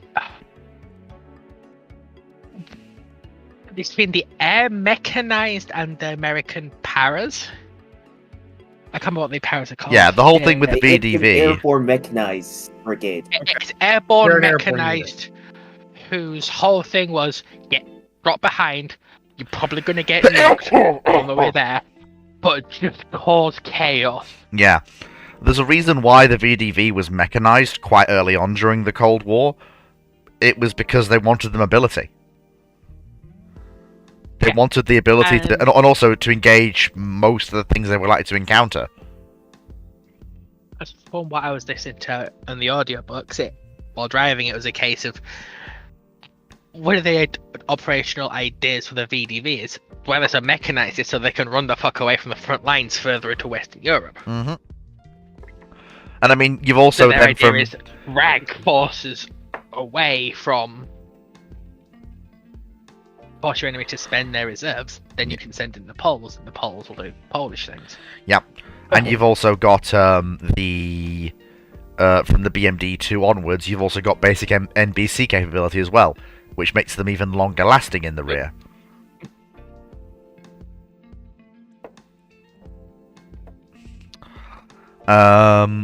Well, that was a fairly decent question. I enjoyed that, actually. Team Muloka asks, will Fleet and the rest of the ship-shape crew visit the Maid Cafe in Harajuku, Tokyo? Honestly, Oh, you should. at some I want point. pictures. At some point, we probably will. That's going to be interesting. Don't expect any Dr. good Clark, food. if that You happens, should. I want pictures. We shall see. Oh, So do you guys remember the old meme about the Maid Cafe Titan? unfortunately, Brandon Larson, that question goes 1970s to early 2000s. That violates the post 1991 rule. I'm sorry, that question is therefore disqualified. If you'd have capped off at 91, you would have been fine. But unfortunately, you didn't. Did What was it? did well, he's not going to ask the question because then we're going to get into it and that'll violate the rule. But did you guys see that meme? The makeup ain't 8. It's not a item. It's an 8. Oh yes. I thought that was okay. Well, somebody actually went and animated it against the Tau. Oh, that's funny. Your typical gunnery officer. Sorry, go on. We're on. Sorry, I didn't realize you weren't done. Brandon Larson has said, okay, then just cut it off at 91. Right, so Brandon Larson says, what would Dr. Clark or James's ideal ship construction program in the 1970s to early 2000s for the USN or Royal Navy be? And this will probably have to be Alex's last question. He answers before, well, this gets 1991 for the USN or Royal Navy B. And Dr. Clark, are you here? I don't believe so. He may have had to step away. Oh dear. It's been about an hour. It's probably. Oh! I hear noises. Are you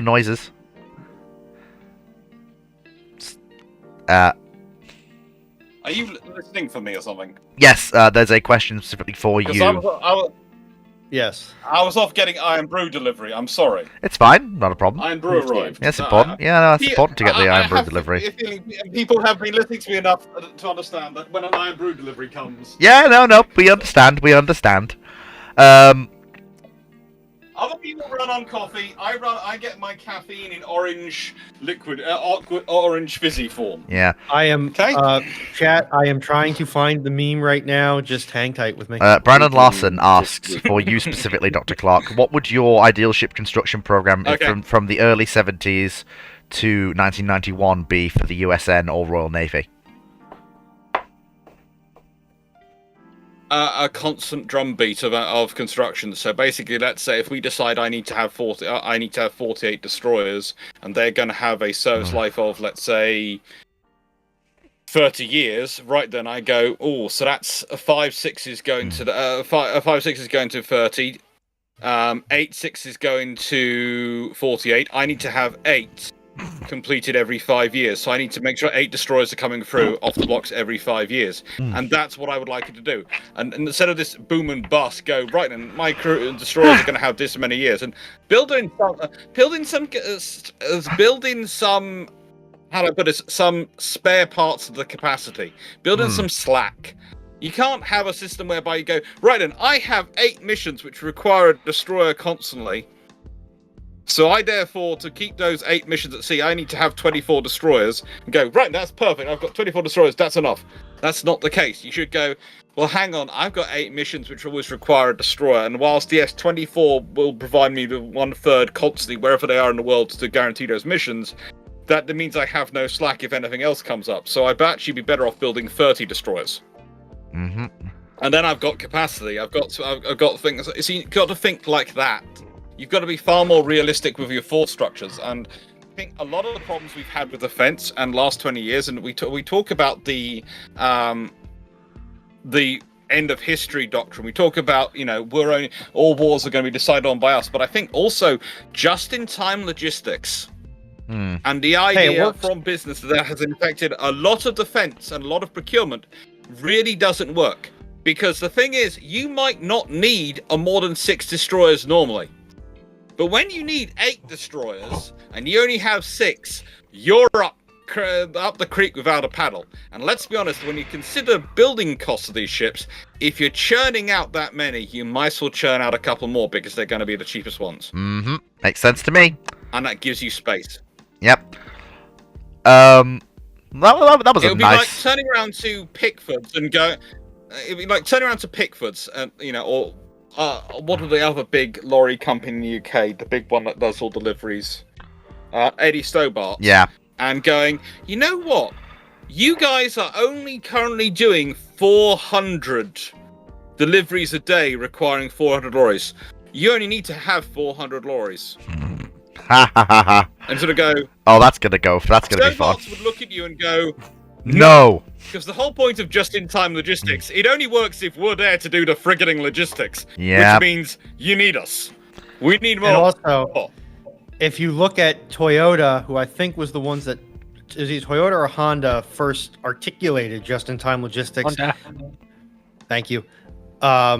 They always made sure that they had an ample supply and stock of their high density, high cost, long lead time items, Yep. i.e., the Yes. things that were expensive but didn't take up a lot of room, and if you didn't have them, would shut the entire production line down. Mm-hmm. They would Yes, do you just always in make time. sure you have about a month. Yeah, They you would have a do couple months just in- supply of those assets.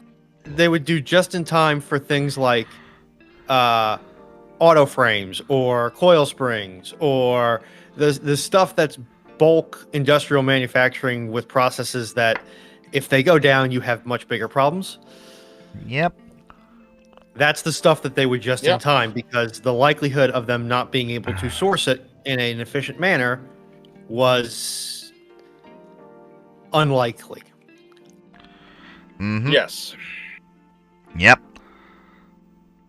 Well, that was a nice near enough to punchy. zero, it makes no difference.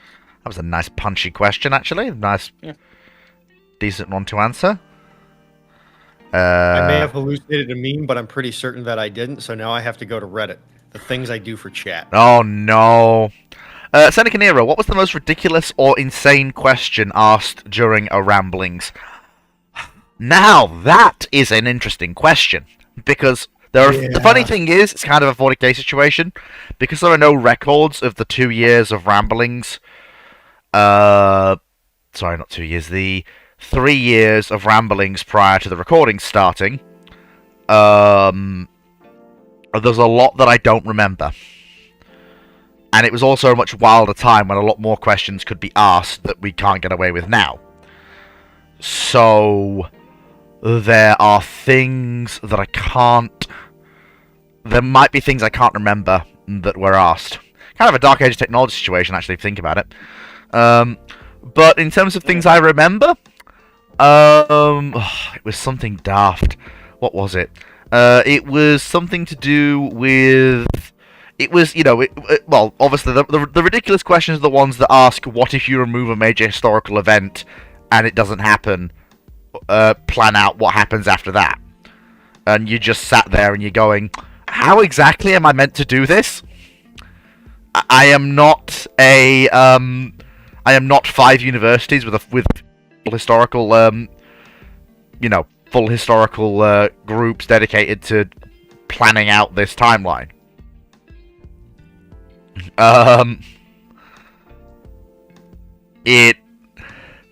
That's a good contender for the ridiculous. The insane was probably it was a question about.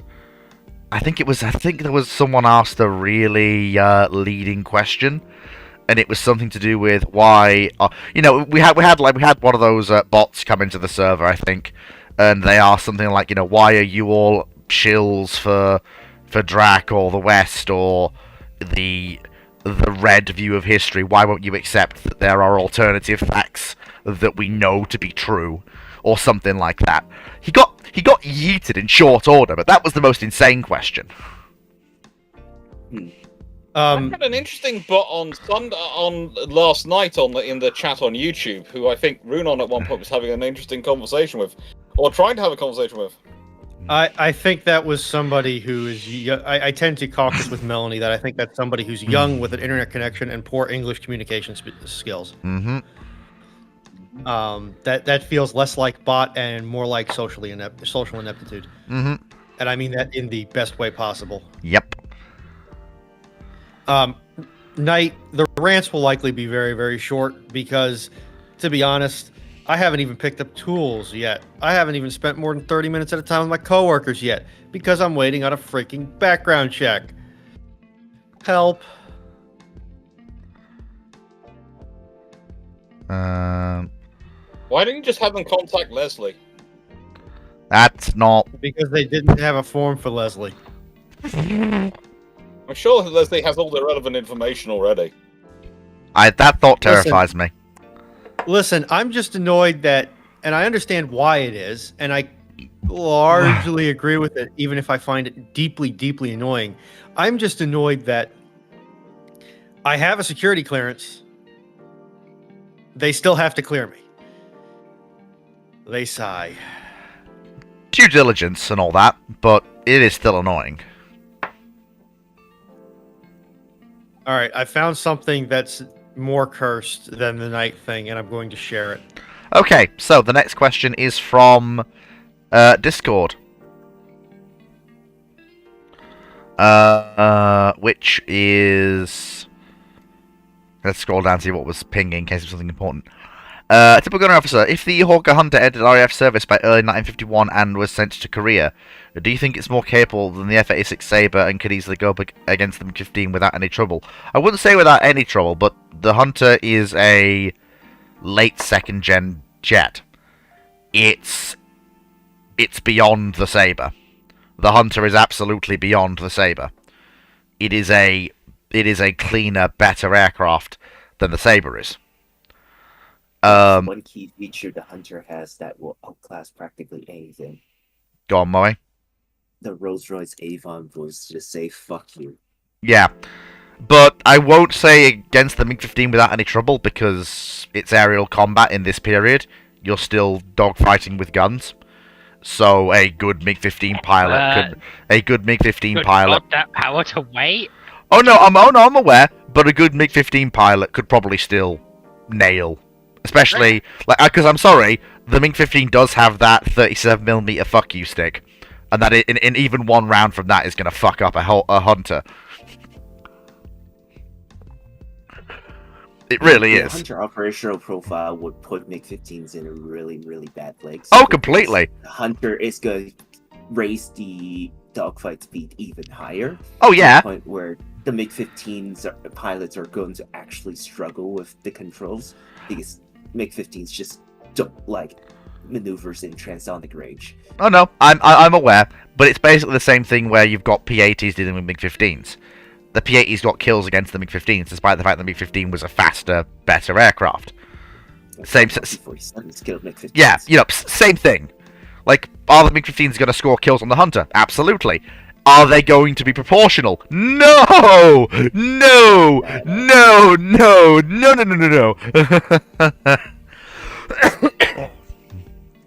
No! New IKB.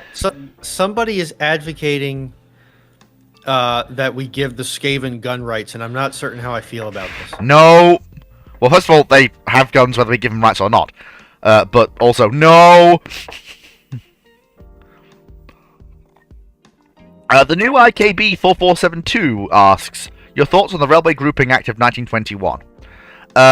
Fundamentally, idiotic. In the 23. No, the Grouping Act was 21. If I remember correctly, the Grouping Act was 21, came into force 23, I believe. Okay. Yes, I'm not Yes. insane. I found it. Yeah, the Act was August 21, commenced 1st of January 23. Honestly, it was fundamentally stupid. If you're going to meddle in the railway systems of this country that much, nationalize them.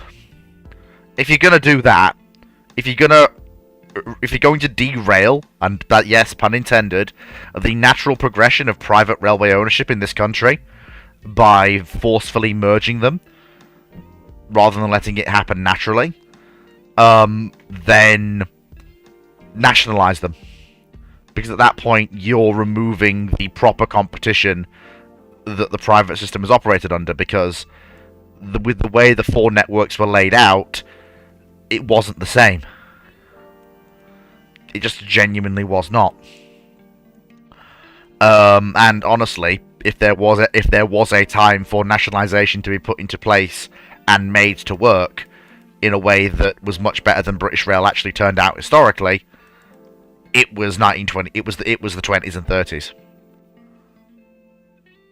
especially with a government that has experience of operating the railways under pressure during the Great War, but also has the competent staff and civil servants to do it, as opposed to the idiot brigade you get post World War II who run British Rail. So they either should have left the railways alone, as the companies that they were, or they should have nationalised it. this halfway house was the worst of both worlds.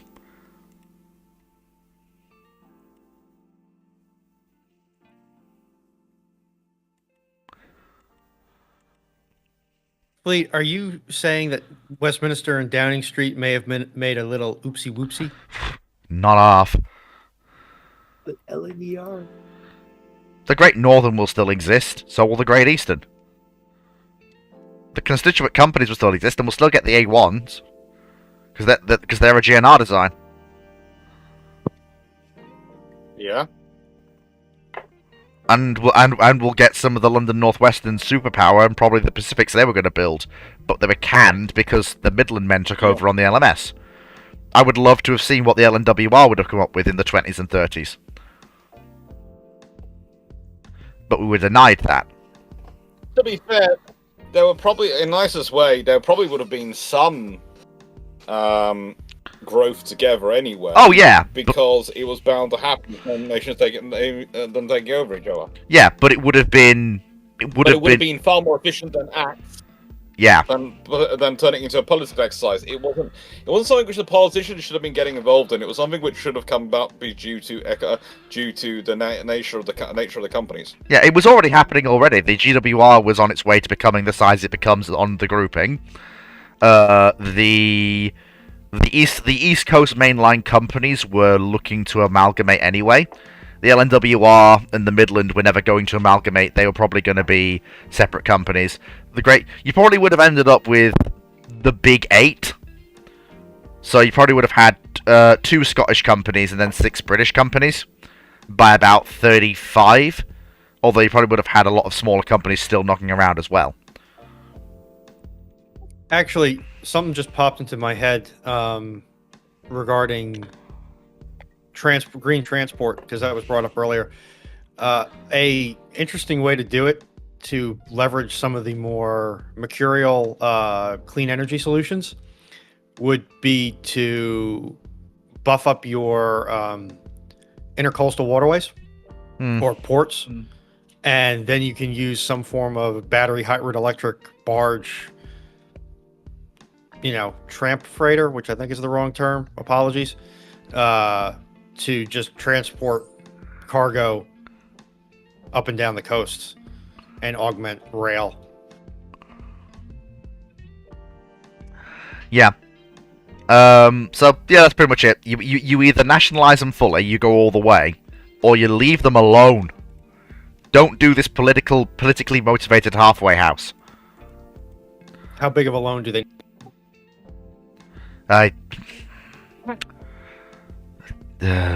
Okay. See, so here's a question. Go on. It'll be interesting. But here's a question from me. Because I've got someone who's just commented on one of my YouTube videos, and it's about the leadership of the 1930 London Treaty from last night. Hopefully they started with, I have to admit, I tend to favour the idea the US won the treaty system. It had a bunch of ships on the slips that were too late for their generation, and Congress didn't want to pay for them. The treaty gave them an out on left 5 of the best ships in the work, even if it was slow. Britain really needed to not be left with the R-class as frontline units. G3 and N3 would have been just what the RN needed. The major downside of the treaty system is that when the Second London happened, there is basically no reason whatsoever to build anything other than a 35,000-ton battleship until the 45,000-ton limit is introduced. Okay, so I think they've confused a lot of points. The G3 and N3 are 1920s Washington Naval Treaty, and the R class in the 1920s are nowhere near that bad. In fact, honestly, the R class in the 1920s are pretty darn good ships. Yeah. Still, the problems of the R class comes about once you realise that you can't modernize and refit them because they haven't got the same space as the Queen Elizabeth class. And it's the spacing and the bracing and the design. It's actually almost a consequence of the R class having a slightly better original armor fit than the Queen Elizabeth class. So, yeah, that's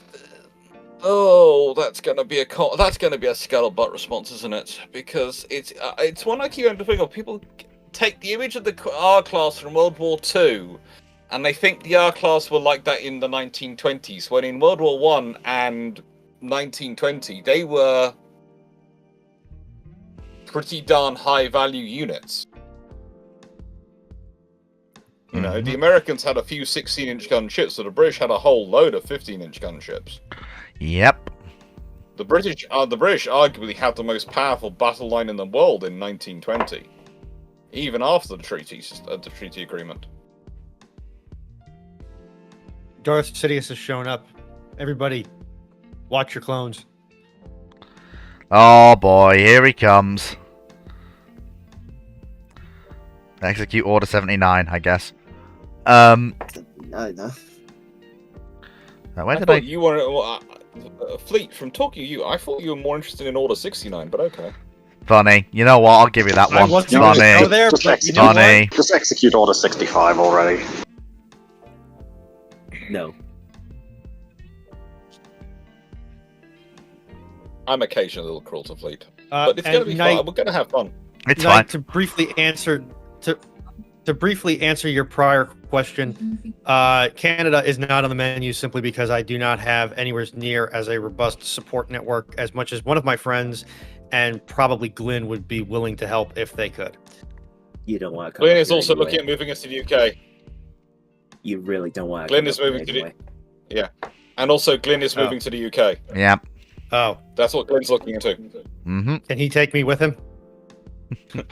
I'm not going to go into the full details, but he has family connections in the UK, and that's part of the reason why they're looking at the UK. Mm-hmm.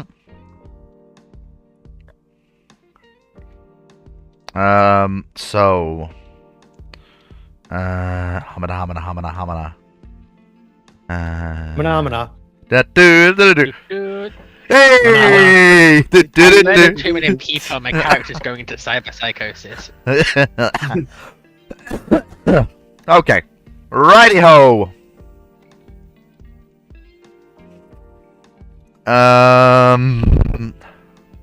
Next question. Hang on a minute.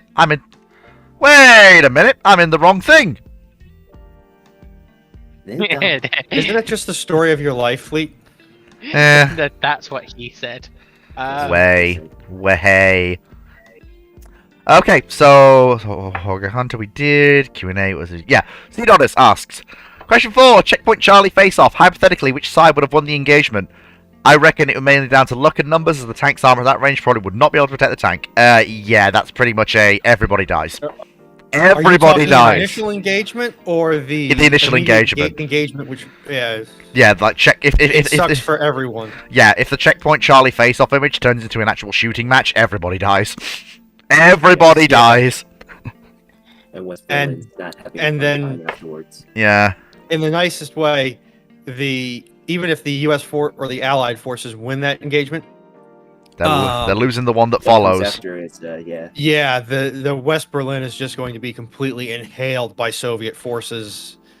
And really, the only way to save West Berlin at that point, in any reasonable capacity, is to just declare it an open city and have the Allied forces surrender. Yep. West Berlin is barely even a speed bump. Yeah.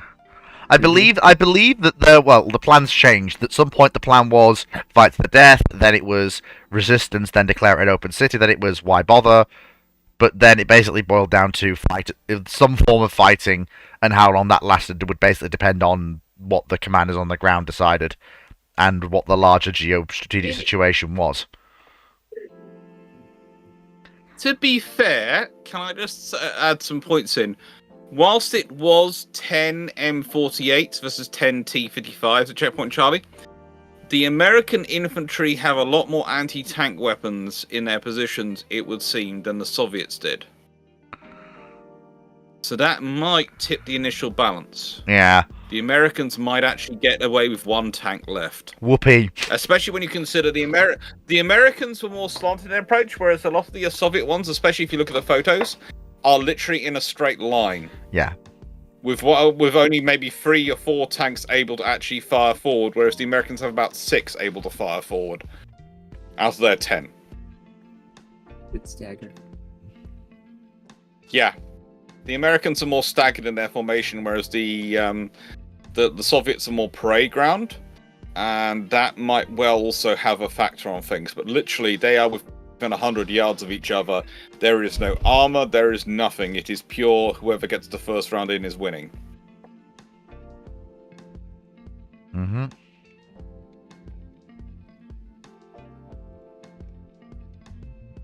Oh. Dear. Oh, I should say, I have Simone Antonio Pacare de Sambon going live this evening as my video on my channel. Does Gesundheit. anyone know of him? Gesundheit. And I'm going to be really surprised if Fleet doesn't know of him, because it means that Fleet isn't as knowledgeable over the battleship era he likes to be focused on as he claims. Could you say that? Could you say the name again, please? Simone Antonio Pacare de Sambon, and yes, I can hear you typing. No, you can't, because I ain't typing, because I never heard of him. Fleet? Sure. So, in nice way, you don't know the man who single-handedly kept the Juna Cole out of the Italian Navy? No, I do not. Well, it's Italian. That's the problem. I'd have thought he'd have been your patron saint. So he stopped the Juna Cole spreading. I mean, there is that, but I will point out the fact that I've always been a metal rather than meat man. I've never been. He also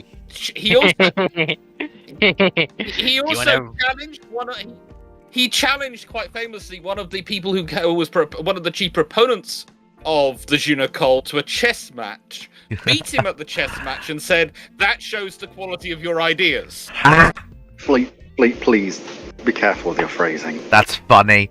That's funny, man. Losers chess Nothing match. left out. Losers chess match. Asked to leave naval theory. I've got just a bit of whiskey in my system, so. Oh boy, here we go. I'll He's explain far later. more of a metal than a meat man. Ah, yes. Yeah. Yes. Yeah, because I laughed at it. I was leaving it up to you, Foxo, because I thought you could. Right, you so- had more fun with that than me. I didn't. I won't say that. I won't say that. Seneca Nero asks on Well, also, as in nice a. way, also, in nice way, on the metal front, you should know him because he's the guy who put forward the Kaidulio class, Hey, good lad. which you also do like. Good lad. So, in a nice way, the fact you don't know him is disturbing to me. I shall have to add that to my Trafalgar questions. Seneca Nero asks, is there a case of a terrible admiral with a great chief of staff? That's one for Dr. Clark. He knows all of the admirals. I feel like if you had a terrible admiral with a great chief of staff, that would probably bring them up to the point of just being a mediocre admiral. Probably. Until he makes a very bad mistake. Well, the chief of staff usually, how do I put this? A, chooses what information goes to the admiral, and B, chooses how the admiral's orders are transmitted. So those two things can make a very big difference in what actually gets said. Yeah, but it's rare. It's like having a crappy foreman with a great journeyman. But the point is, by the time you get to a senior position as admiral, you have a chief of staff who's just your chief of staff rather than just your flag captain, and so can be managing you in that way. You're usually senior enough; you're not going to make stupid mistakes, not without a logical reason, which can win you the argument. It's like Halsey going through the storm. That can seem like a mistake, and it is in hindsight. But at the time, it made logical sense with the strategic situation and what they were trying to do. It was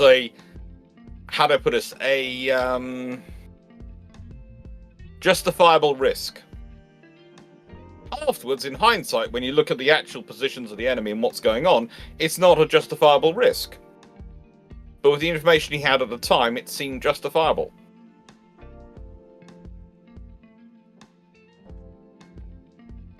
The trouble is, you also do get officers like Beatty, and this is the problem. With Beatty, he picks his own chief of staff. And so you'd have to. He picked a chief of staff. He picked his flag captain Chatfield and his senior commanders, and he picked them because, broadly speaking, they came from his faction in the Royal Navy, and they'd support him without question. Yeah. Which is actually something which the Royal Navy regularly tries to force officers not to do. They try to force them to pick a staff which is across multiple factions.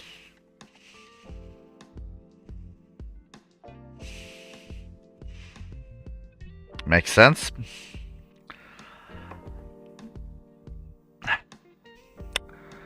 Typical officer asks, question 11, do you think the Challenger 1 is the best MBT of NATO MBTs in the early 80s, compared to the 105 gun Abrams, the OF-40, the AMX-30B2, and the early Leopard 2 variant? I think Leopard 2's sitting there. Nope. Yeah, Leopard 2. Yeah, Leopard 2's sitting there. Yeah, it's sitting there going, hi, how are you? Is it Leopard 2 at that point? Yeah. It would be nice to I have don't- some armor, though. Because I Leopard really 2 don't know is who very the Challenger is later. Is after Challenger 1. Not early Leopard 2. On the other hand, Leopard 2's turret does make me cringe a bit. Yeah, the Yeah. square. The square. Oh wait, no, it's that one. Okay, yeah. I got confused with stuff like the A3 Leopard 2, which were actually good ones. But... Yeah. But even so, the early Leopard 2 is still... if you compare early Leopard 2 to early Challenger, it's still a better tank. Overall. Yeah. Not Challenger 2. Challenger 1. Challenger 1, it's horses for courses. Well, main issue with Challenger 1 is the fact that British didn't make all the spare parts, otherwise it's a very good tank. Yeah. Abrams is great when you want to turn a lot of noise and a lot of fuel into a lot of freedom. Well, it is when it gets the 120. Yeah, it's the 105. If it was the M1A1, it's the M1, not the M1A1. Yeah, if it's the 105, it's mobile, but the gun's a little anemic. Well, no, anemic? they have the good ammunition by then, but like I would still a still 105. prefer. Yeah, I would still prefer 120 Rheinmetall than a T80 is laughing at you. T80 is laughing at your 105. If I'm Emmys remembering, usually could go for a T80. If I'm remembering correctly, isn't the M1 using the developments of the M68? Yeah, it's the M68. Which is A1. the L7 with the American sliding Yeah, breech but the bolt. gun doesn't matter. It's the munition you fire out of it that matters by this stage of the game. Yeah, but it's a case of the M1 suffering from that's an old ass gun. It's not particularly a fishing gun at this point. I would, yes, It's I heavy would for still what it is. absolutely prefer a 120 long rod than, having stuff. And if we're with talking aiming 120s in filters. Germany at this point, the smoothbore that's just coming on Leopard 2 is just kick ass. There's been nothing else like it in NATO inventory. Yeah, the rifle 120 is good, but that smoothbore fucking kicks ass. Bish. Yeah, horses for courses. Yes. Uh, Bish. The rifle. Bish. has a very- Is that it? Are you just gonna sit there saying bish? Yeah. Bish. Oh my I think God. he's Like, saying ish, meaning not quite, but okay. No. Bish. Yeah, Bash. Bash is a fucking good round until you get smart rounds for anti-infantry work. And this is going to be controversial, Oh boy. but during testing for the Challenger 1 and the Challenger 2, it was found that the rifle guns they were testing were more accurate than the smoothbore guns at range. That's not really surprising. And it's very controversial because people say, oh, APFS doesn't care. APFSDS does care. It's not as big of a deal as it's sometimes made out to be, but the difference is there. And but it's sort of in the range where now with modern APFSDS rounds, you're looking at, it comes into play when it ranges to like the biggest difference is how does the pressure change over there compared to the round. Yeah. But at this point on the Challenger 1, the rifled gun is still better. It's just... The version package is questionable. I mean, the main issue with Challenger 1 that makes it questionable is the fact that the British didn't make spare parts for it. Yeah. It means they had to scrap half the fleet to keep half the fleet in operation. But you remove this British military procurement being British military procurement, you can't really go wrong with the Challenger 1. No, you have to remove the army being the army, because let's be honest, this is also a legacy of. Why does the Royal Flying Corps believe that the Royal Naval Air Service gets better preferential treatment and build up such an antagonism against them? It's because the Royal Navy actually orders spares when they order the aircraft. The Army doesn't, and therefore the Royal Flying Corps believes that the Navy gets preferential treatment from the companies. Mm-hmm. And they're getting it by underhand deals, and the Navy's just in there going, no, all we did was order spare parts. Mm-hmm. It's what you do. I remember listening to an issue where technically for the older versions of Challenger 1 with the older engine that was derived from the Chieftain, there was parts commonality. So they thought they could use the older spares on the Challenger 1s, which by the time the Challenger went into service, it's nothing to do with that original spares. Mm-hmm. Right. They have all sorts of reasons, but the actual thing is they don't, in nicest way, the people who are in, it tends to be with the army, and they tend to have this ongoing issue. They don't tend to think about the longer term project of the equipment when they're procuring equipment, because they get so worried about the procurement, they're not thinking about the longer term sustainment, and they presume they'll write those contracts after they've got it into service. And the trouble is, the more customized and more specialized you have the equipment go into it, the more you need to write that contract of sustainment into the initial contract, because you need to keep the rigs and the rigs, the jigs, and all the other systems which are used for creating that equipment around. And private companies don't hang on to that stuff if they don't think they need to.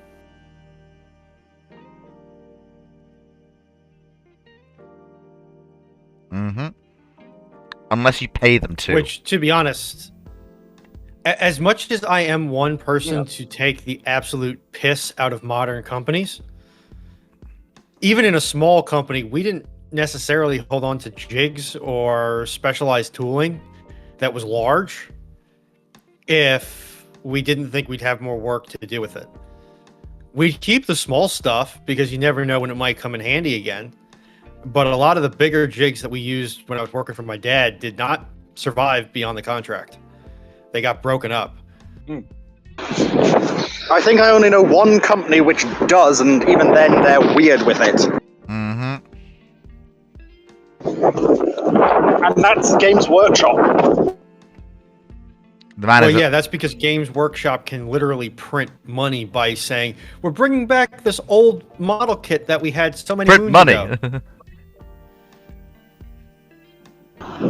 I said it's a weird one, but yeah, they do very strange things that basically have all of their old machinery, die, everything still around. Mm-hmm. And honestly, the only other organization I can think like that is the Royal Navy, which tends to stick things all sorts of places. And honestly, to keep a set of molds, injection molds, or even spin cast molds for resin doesn't take up that much space. No, it really doesn't. And they're going to be using, like, Forge World probably still uses the same resin machines or the same general type of resin machine as they have for decades at this point. Mm-hmm. So, you know, I'd love to agree with you, Runon.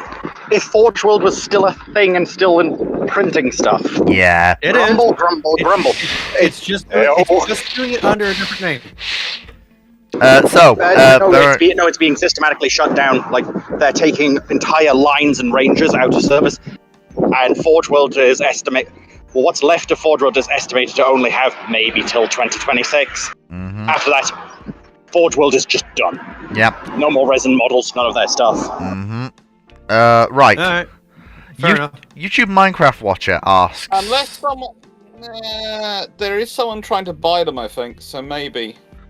But then they don't buy the 40k licenses for it. Is the issue? Yeah. They're trying to do a Land Rover Defender deal with it, so maybe they will. Maybe they are. Who knows?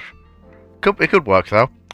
YouTube Minecraft Watcher on YouTube asks, "What are your thoughts on the BV155?" I think Chris Evans is involved in it. Oh, so for the that's why love I heard of... about it. I think it's Chris Evans. Yeah, No, sorry. not... Sorry, this is just my brain has now churning out information. But yeah, Chris Evans, because I heard about it through an old school friend who is still friends with another boy who I was friends with, who's now, of course, a grown man, but is the son of... do you remember there was a guy called Johnny Revell on with Chris Evans? Vaguely, yeah, vaguely remember. Johnny's Wheels of Steel and all that thing. Yeah, vaguely remember. I went to school with his son. Oh, cool. Neat. And, yeah. His son now runs... the friend I went to school now runs a wine importing company that does all sorts of various interesting... Well, I guess you could say he's got a lot... Wine. We should go right... Is asking that which goes right Chris over my Evans. head, of course, because I don't drink. He's asking what? Which Chris Evans? Which Captain Chris America Evans? or Spectacled Ginger? Spectacle Ginger. Yeah, that makes sense. So, to get back to the... But from what I understand is it is a bit of a thing, because I think Henry Cavill's also involved in it. So I think there's quite a few of the richer celebrity Warhammer fans are involved in it. Ah, Henry Cavill's getting involved then. Yeah, but that also, just imagine if they end up doing a movie together and it's Chris Evans, the ginger one, and Henry Cavill doing a movie together. Oh boy, that would be interesting. So, the BV-15... He's thinking he's going to become a movie star. Yeah. Carry on. So, the BV-155, the high-altitude interceptor that was, well, the aircraft that began as a single-seat fighter for Graf Zeppelin, then tried to become a single-seat fast bomber, then tried to become an interceptor to shoot down B-29s. Yeah, that aircraft had an interesting series of lives. Honestly, it never saw combat. Interesting as a test bed, perhaps, but I don't really have any thoughts on it, as it didn't really go anywhere, or do anything. Let me put it this way. It's one of those aircraft which have multiple personality disorder, and not in a good way. Yeah. Like, if it had been taken into... It's basically... In the simple ways of, it's supposed to have one personality for one mission, and then they go, no, you're not going to do another mission, so it's got to take on a different personality, and then it's going to do a third mission, which is a whole another personality. And the thing is just so confused by the end of it that, frankly, it doesn't know what it is. My only comment would be don't look to War Thunder for how effective it is, because for some reason, as usual, Gaijin decided to give it stupidly good characteristics which it really shouldn't have. Yeah. War Thunder, like World of Warships and all these other games, are games. They are about the gameplay. Yes, they have a lot of history in them, and they are very useful for getting people interested in the history. But they do not reflect the reality. Let's be honest, there is no kind of battle scenario like you have in World of Warships where you would have battleships going in that close range to enemy destroyers. Oh, I'm more thinking, with War Thunder, they keep claiming that they are historically accurate on a lot of their regards, and keep refusing any forms of physical proof that their stuff's wrong. Oh, I think you'd have a field day with their moderators. Plot twist: War Thunder is just a giant Eastern information collection operation. Could believe it. Could believe it. Absolutely could believe it. Next question. Question 12. During the late Cold War, do you think the JSDF, with the help of US forces in Japan, could defend against a possible PRC or USSR invasion of Japan? Do you think the JSDF has what it takes to defend the Japanese islands before the US can bring its forces to bear? If it's a conventional conflict, they can absolutely deter the PRC, just alone. the PRC's navy is not a match for the Japanese navy at this point. The USSR might be a more difficult proposition, but only navally and in the air. It's And- mostly in the air. Even navally is questionable simply because you're talking about, Yeah, Pacific Fleet against the entirety of, the JMSDF. It's not exactly an Yeah. easy fight for the Russians either. and if you've You're got most likely US gonna forces see- Japan there as well. Yeah, you're most likely going to see a major VDV operation over north of Japan. Yeah. Yeah. And how that's going to turn out is going to be interesting. Using And that's interesting... why the Japanese armored divisions are up in the north. Yep, it's like, haha, we have expected this. Surprise! Tank to the face. Basically. Well, this is going to be some of the fun we're going to have in Japan. Woo. Just waiting for Gareth to come back to me after having looked through, and he is looking through and we're sorting out all the things with potential funders. Good. But the trip to Japan is going to be fun and could include one entire 21-hour train trip up the entire west coast of Japan. Oh, that's going to be good. I'm going to look forward to that. I'm going to prep my Yeah. travelling tunes. That would be very scenic. And I assume with that length of time, it's a sleeper diner. Always wanted to have a. You're making a big assumption there, Fleet. Given it's Japan, no, I'm not. If it's a 21-hour train ride, If you were on one train, I would agree there probably will be. On the other hand, you might not be on one train. it depends on which part of JNR we are. Oh well, it's private now, but it's still called JNR, on just various Well, regions of it. It's most likely JR West. Yeah. It depends which one of their units we get, Well, or actually, what. no. If you're going up the entirety of the West Coast, you will have to transfer into a JR East train. Yeah. Eventually. And at 21 hours, it can't be Shikansen, because Shikansen would make that West Coast run much faster than that. We are Probably talking about a 6 run hours. directly from Sisebo up to Nkata in Issa, Nice, that's going to be which is fun. literally yeah. we're going from the bottom island to the top island through the middle island. Damn, that's going to be good. So that's one of the reasons why it's 21 hours, because there's all sorts of things involved, Nice. including going through the new tunnel. Woo. That's going to be excellent. So yeah, Okay. that could be literally the last 3 days of the trip. Could include that. Nice. YouTube Minecraft Watcher asks, Fleet is sent to 1946 with unlimited cash. What ships are you saving from the breakers? I have unlimited cash. You've sent me to 1946 with unlimited cash. Right. Well, Operation Save the British Empire. You have to save what exactly? You have to save one ship. yeah, because if you don't, I am that will contractually hurt obligated to save Warspite. As part of a member of staff on the dry dock, I have to do that. But you've got me here, so you're contractually obligated to save something else, another couple of things. yes, I'm contractually obligated to save a few other bits and bobs as well. And I'm Swap here, so thing you've got to before- save some for me. Yes. Certain destroyers. And you will save it, or you will lose your spleen. Well, first of all, if I can, I'm going to pay the Turks a great deal of money for Yavuz, and I'm going to found a naval museum on the east coast of the UK. I'm going to put Hipper in there. I'm going to put Yavuz in there. I'm going to put Warspite in How are you there. doing Hipper?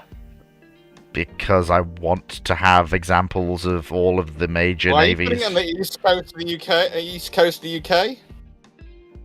Because I want But somewhere with a lot of but space. Isn't Hipper earmarked to be nuked?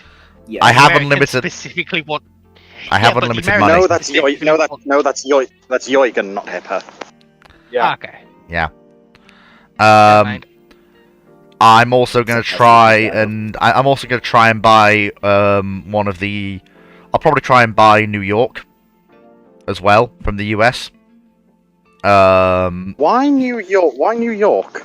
Because Texas, I already know Texas is going to survive, but I would also like to have a sort of side-by-side comparison of British and American dreadnoughts from that period, literally next to each other. Or So- Texas does not So why survive buy because of New York? Because New York is of an equivalent period of construction to Listen, But if as you somebody already who know is genetic, technically- as somebody who is genetically New York, I am not going to complain about Fleet saving New York. In regards to Yeah, but in Paul, regards, they're so similar that it's not really much point in saving well, New York when there's other ships you could save instead. Dragon, Like Enterprise. unlimited cash.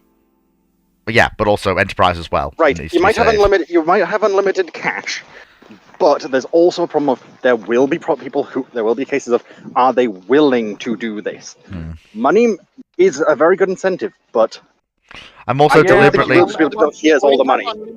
Unlimited cash in the nice way, the United States Senate and unlimited cash. You really think you won't get them to give you a hand everything you want? Yep, that's the big thing. I'm also going to point out. Yes, because all I'm going to say at this point is the inflation fleet will be causing here. Yeah, a dragon. That's long-term thinking. Short-term thinking is it's not unlimited cash to just purchase anything. It's unlimited cash to sponsor the right people to get elected. Yep, I have unlimited cash. The world is quite literally my oyster.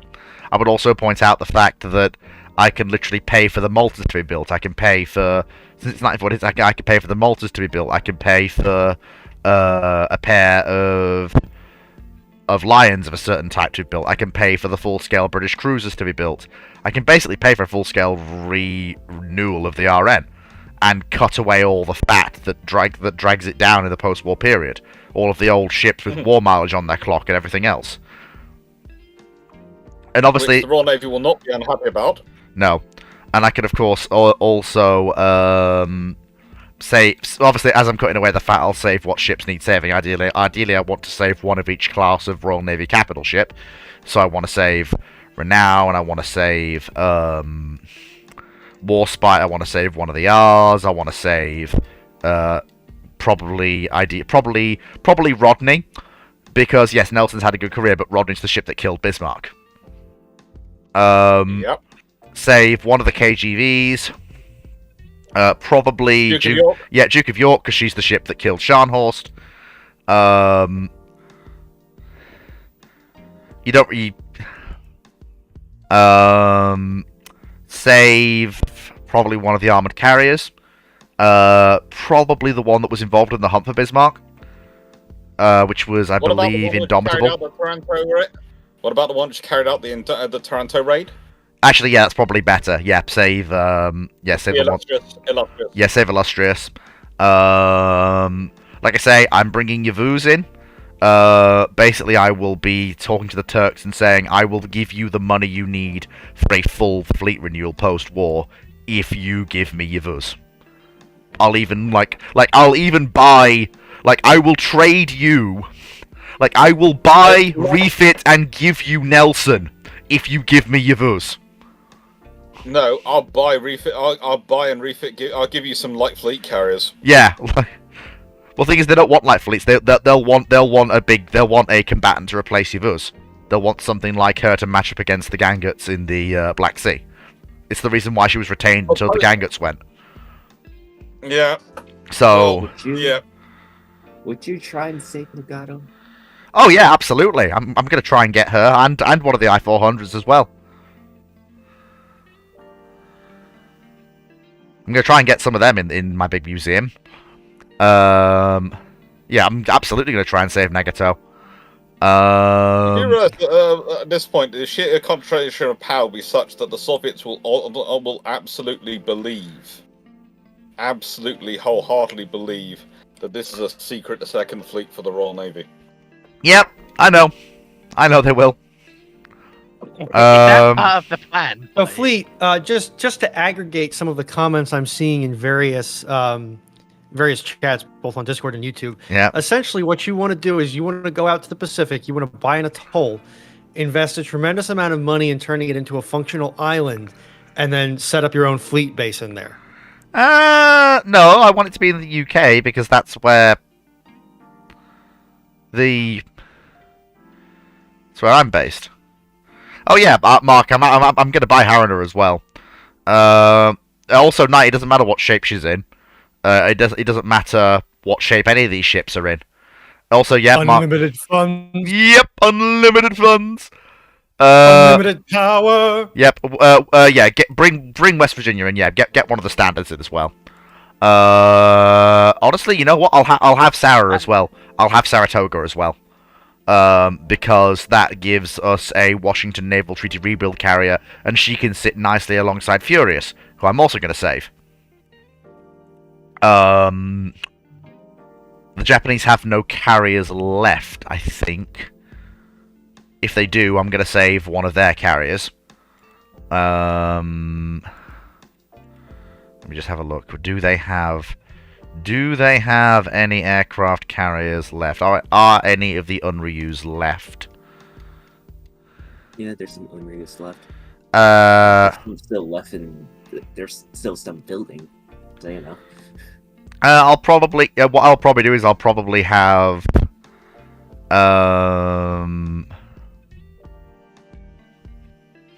You could save Hosho. Oh god, yeah, if she's still knocking around, I'm having her. I'm absolutely having her. If Hosho is still around, yep, Hosho is coming to my museum. Hosho is absolutely coming to my museum. There is no way she is not. I don't think who else. I'm gonna save a... Honestly, I'm gonna save a Type 7, a Type 9, and a Type 21. To give examples of all of the U-boats that served in the campaign. I'm going to save one of each Allied escort type that was prominent in the Atlantic. And then you can have like a section of the museum dedicated to the Battle of the Atlantic. And we'll also, you know what, just for good measure, we'll have some aircraft that fought in it as well. Also, save a Boog, an escort carrier as well. A Boog. Boog. It's Boog. No, you calling don't it Boog. understand. Boog. Rui, what did they name the crews that serve on them?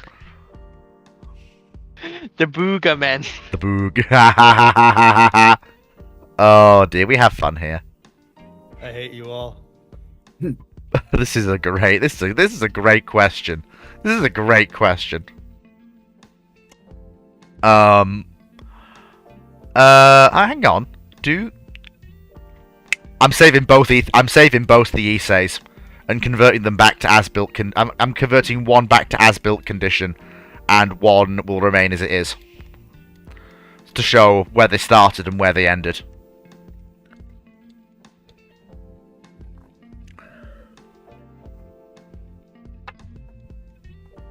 So I left to get a pizza. Has Fleet rebuilt the entire world navies yet? Or Yes, he has. Fleet has I'll essentially figure it out. bought the entire world's naval infrastructure and taken it for his own evil machinations and devices. He essentially wants to take every ship he's purposed and convert it to a Hosha-like. No, that's In not. the nicest Oh, way, what- yes, that's right. I have what infinite he- money. what he- I'm building a replica of Hosh. In a nicest No, way, what kill he's it. actually doing is he's creating a giant trap for people like Drac and Ryan from a USS New Jersey, which means that they will ultimately never escape. So he can play them to his heart's content. Is this how in this timeline we get the Iowa scrapped? Well, By no. getting all the people interested in saving them trapped in Fleet's museum. Well, no, because the So there's no will to save them. Wow. Well, yeah. The thing is, Well, with unlimited You're funds, a genius. essentially Fleet can just buy the Iowas as they talk about decommissioning them. they will be added to the museum. They will make fire. Literally, any warship in the world that Fleet deems significant retires during the 20th century. Fleet. They will make a Fleet fine is going to addition. go back to 1946 and become the navalized equivalent of Trazen. No, I'm the navalized Are you equivalent of keeping General them Grievous. operationally Would you keep the ship operationally capable? No, a lot of them will be obviously. Some will be kept in steaming condition, but probably not many. Because it would be funny when Falklands arrive and then suddenly the UK government's like, "Can we borrow a ship from the?" They're not museum?" going to need to. I'm going to be making sure the UK has enough money to maintain a first-rate navy. Like, we're talking full-on UK supercarriers, missile cruisers, all the nuclear submarines they could ever want. I would also add, and this is an important thing to consider,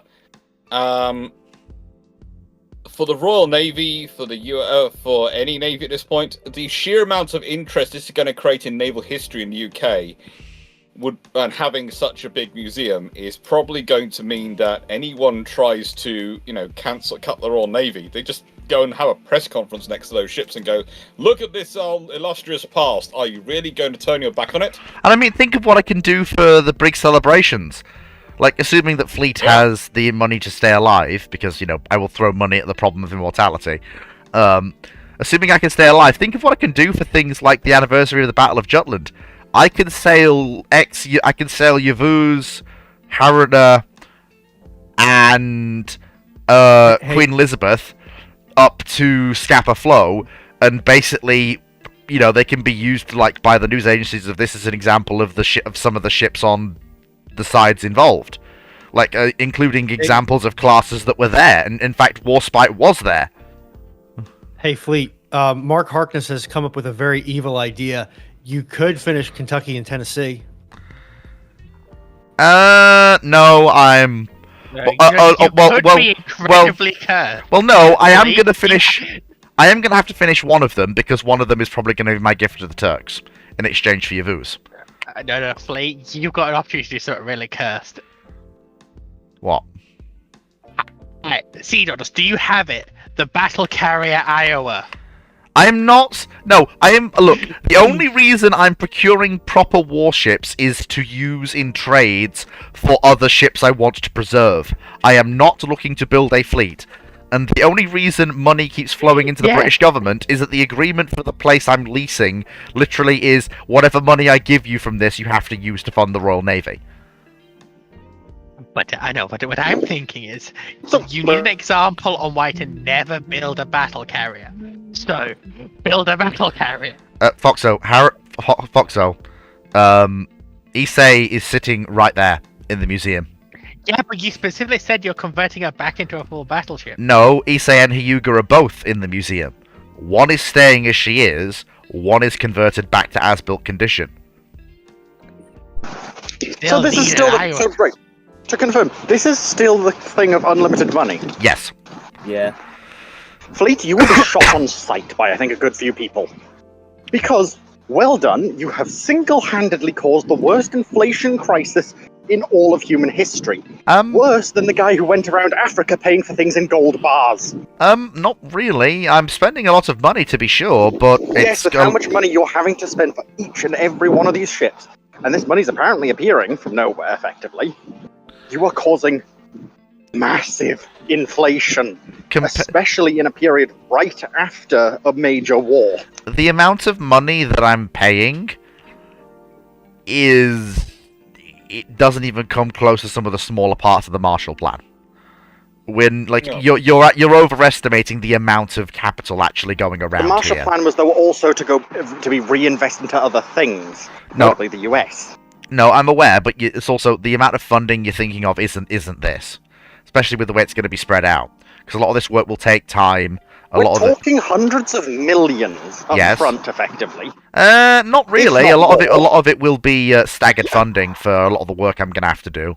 A lot of it will be integrated into the economy. I mean the main acquisitions, because a good number of these ships you're going to have to acquire very quickly. Yes, but a lot of this money, in terms of a lot of it will be paid to national governments, which will go into their coffers rather than into the economy. Which, and honestly, given we're talking millions on a governmental scale, that's pennies. Into the economy would actually have been better. Mm-hmm. It's going to have an impact. Going into the coffers means it's just waiting there, and that's not good for economics. If it actually went into the economy, things might actually be better. Although a lot of it is going into the economy with the work I'm doing in terms of hiring tugs and crews to move these ships around, the rebuild yards I'm paying. Yeah. Like a lot of it is. You're going to be stimulating a lot of the shipbuilding sector. Yep. And a lot of the mills will actually have to keep running to do things like, for example, for the rebuild of Hyuga back into so not Hyuga, sorry, Issei's the one that's damaged, so she's the one that's better to rebuild to original form. Rebuild of Issei into original form, that's going to take time and a yard space, and that's. Go on. Somewhat ironically, this is actually going to help keep costs down for navies because all their infrastructure is going to get a instead of having a building boom turn into a catastrophic bust, it helps stretch that cliff out a little bit into more of a curve. Oh, and I mean, honestly, there's also going to be, I'm also going to be, steadily, but I'm going to be doing it, any parts of the collection that are missing, I'm going to be building, replicas. Not with working guns, of course, but... Also, has anyone actually added in the fact of how long you have to do this? There's no limit. Nope. Because... No limit. That's iffy, in my opinion, but fair. It's the parameters of the question as set. I need to move... And if you recall, Fleet doesn't like unlimited money questions without time parameters. That's for building navies and other things. This is a different sort of question entirely. This is... Well, the fundamental problem remains of you could still then just buy every single ship. I could. If you have this unlimited.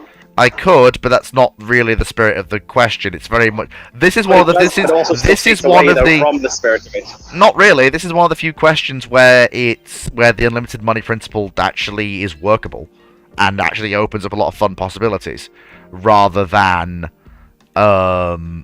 creating more complications. I'd argue it creates more. No. The reason why I'd argue it creates more complications is it's kind of took any emphasis on you have to pick and choose. It is literally just you can just go, yes, I want everything. No, you can't. I can't have everything. I've got to bear in mind. Why can't you? You've got unlimited money. I've got to bear in mind political realities. I've got to bear in mind there are some things that money just can't buy. I've also got to bear. It doesn't matter. There are some things that money just can't buy, and there are also some things that I don't. Like I said earlier, want to bet. In certain cases, yes, actually. Not all of it, but there are some things. If you offer someone £1 billion just because they're resisting you, I think if you offer £1 billion in 1946, they'll probably accept. I feel like we have actually done this question. Remember, everyone has a price tag. I know. Everyone has a price. I'm aware.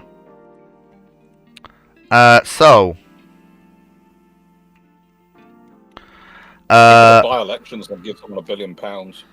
Yeah. Yeah, I'll keep my mouth shut on that one because it's modern U.S. domestic politics. Typical officer asks, opinions on the F-117 Nighthawk. Do you think the media made the aircraft too overrated, and it's basically a failed stealth aircraft because of its low payload capability, low maneuverability, and not as stealthy as people think for a Cold War aircraft, since it could be shot down in the late 90s in Yugoslavia? Or literally, my answer is this: go and watch Laserpig's video on the F-117. He literally addresses For a bit more in-depth It's one. an engineering marvel. Yep. And quite literally, it wasn't shot down because it was because I think it was wrong with the aircraft. They got lucky. Shot down because because NATO procedure got sloppy. Like I said, the Serbs got lucky. They got complacent. They used the same routes at the same times. Yeah, it was a combination of crappy operational procedure on NATO's part and luck on the Serbian air defense. They literally caught the aircraft with its bomb bay doors open. It was also, interestingly, quite a bit of skill on the Serbian side because they were watching the airfield. They were able to figure out that only the 4 Nighthawks took off, that there wasn't any sea threat. They relayed that to the anti-air crews, which allowed them to do more than their 2 sweeps and move. And remember, it's the 3rd sweep that catches the Nighthawk with its bomb bay doors open. But again, which is how it gets missiled. Oh yeah, I'm aware. It's like, but again, there's a lot of luck in that as well. Because if that 3rd sweep had been slightly earlier or slightly later, it would have missed it. It would have tracked. If part of the theory was why it tracked, is because it tracked the bomb coming out. And so, yes, the Nighthawk looked like a bird. A bird that's just dropped a bomb, you shoot down the bird. I mean, the thing is, it wasn't even I that. would argue for its payload capacity. Because yes, it does have a pretty pathetic payload capacity, apart from one thing. It has the exact payload capacity for its task, which is high precision, high value strikes. You're not using these things to bomb a massive area, you're using these things to go, that bunker there, I don't want it there anymore. Yep. No, put it this way, you're using it to get 2 GBUs, where your enemy will do anything to stop you getting 2 GBUs. It's also it's not even that like it's not even It's that. a surgeon scalpel. That's what it is. Yep, pretty much. Put it this way, it is. I've actually got a bit of an insane comparison, actually, which could work to some degree. It's effectively the mosquito's principle taken to the extreme. Kind of, yeah. That whole interdiction. Yeah. It is basically the end of it is basically the end point of the interdiction strike platform as a No, role. it's not. It's not the endpoint. But well, no, as It's not in the end point. It's the. I'd argue it's the re-emergence of it. Just theoretically, that if there hadn't been interest, because the British were looking at it, the Soviets were looking at it, the stealth aircraft would have probably seen a resurgence of them. Mm. Because what stopped them is the lack of ability to protect against SAMs at low altitude. Mm-hmm. If the SAM can't see you, the SAM can't fucking shoot you. Pretty much. Like, don't forget, Baghdad was classified as one of the best protected airspace, and the Nighthawks just walked in and bombed everything the hell they want with no losses. Yep. It's not. It is fundamentally calling it a failure. Is like it's just outright wrong. Yep. They got the one. They didn't get any others, and they tried. They tried to nab another Nighthawk, and they didn't.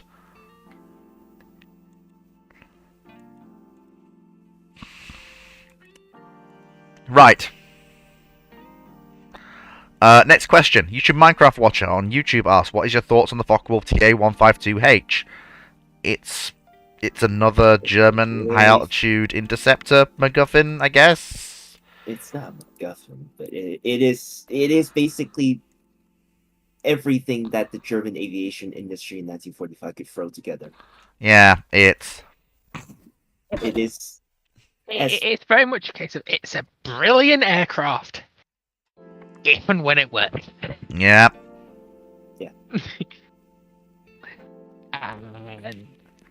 And yeah, it is impressive what the German aviation industry could still conjure up at the end of the war, but hey, Yep. 30 seconds of oxygen. fundamentally, it's not gonna do too much to change the outcome. No, it's And, it's yeah, just it it's is. Honestly, conjure up is probably the really best possible word for its production. mm, Because to be a magic's that thing into fucking existence. yeah, pretty much. I mean, to be fair, it's just a really fancy one landing. That's all it is. I mean, yeah, but Yeah. it's got that massive fuck off BMW engine in it. It's still the same. It's basically the same one that's using the Doris. It is all the other system that they stuffed into it. NW50, water methanol injection, just everything they could think of, stuff into that thing so that it could fly at 35,000 feet. Mm-hmm.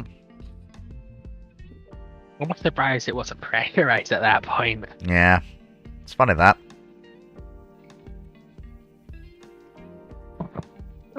It's Otters just one of is those, back it's just again. one of those He cool is projects that would just back. Tell a like. friend.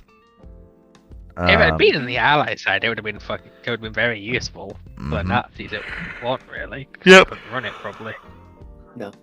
It is what it is. It's It because is what it is. the Nazi painted a methodology of we care more about how something looks and is on paper than we care about how we can actually support it. Doesn't work. Yep.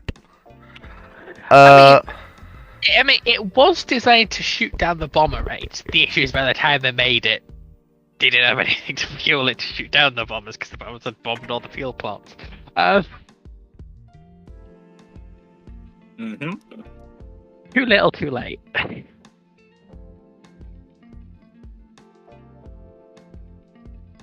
Oops. Yep.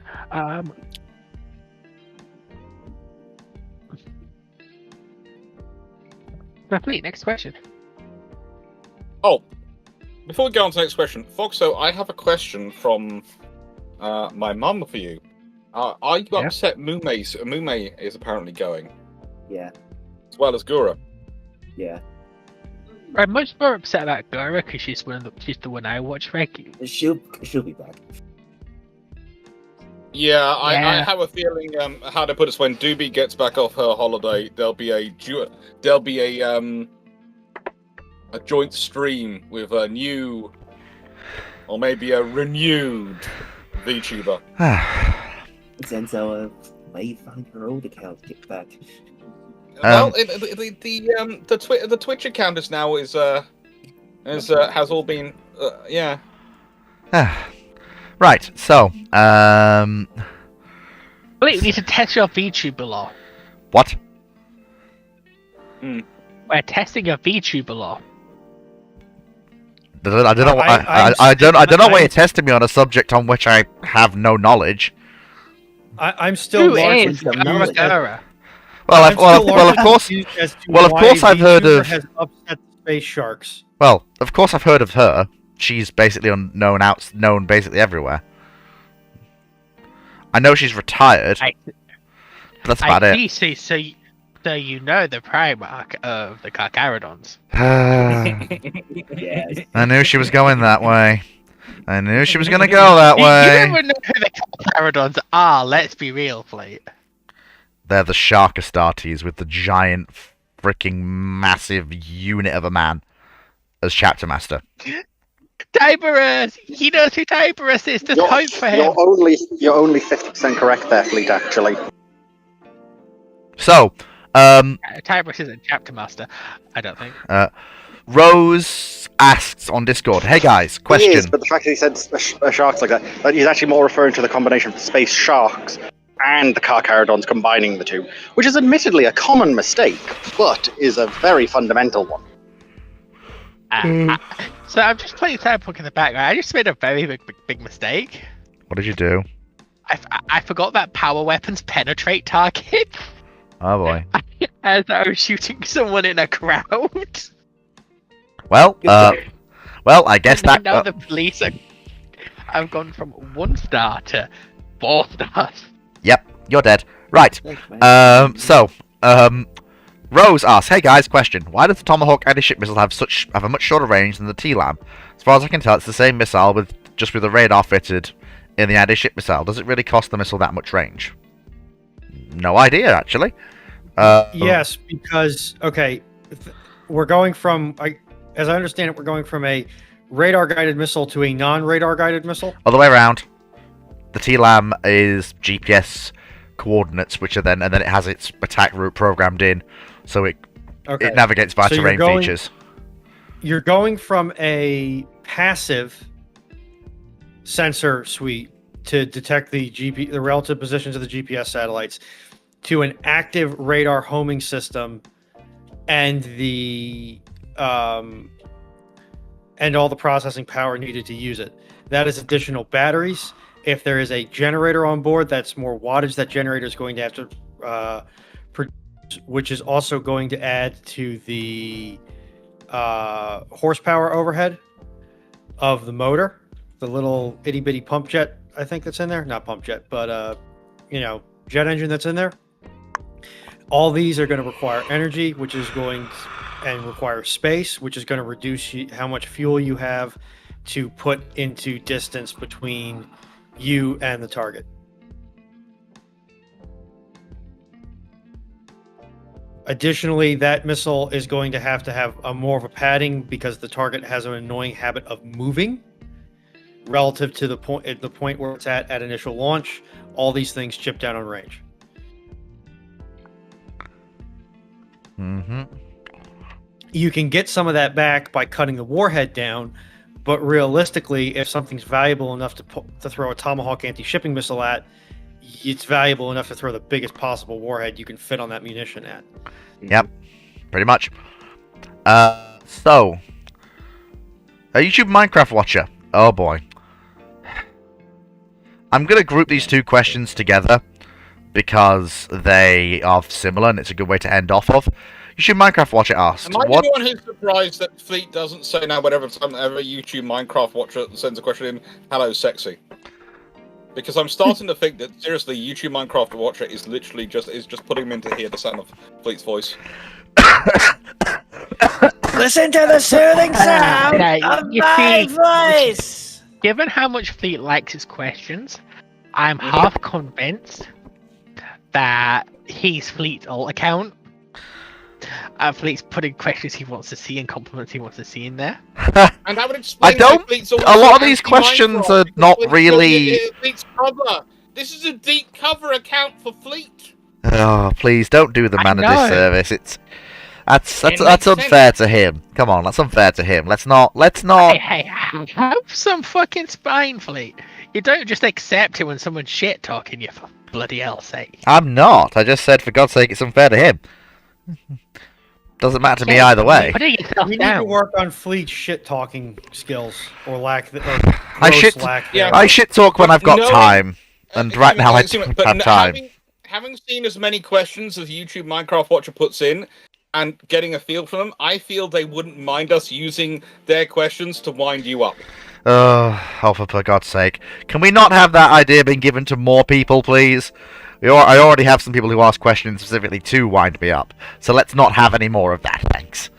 Moving on. I ask questions to wind Dr. Clark up. How do you know it's him? What do you mean, how do you know it's him? Oh, I see what you mean. Well, I don't. It was a guess. But until I am told otherwise, him is a very good way to discuss. It's going to sound terrible.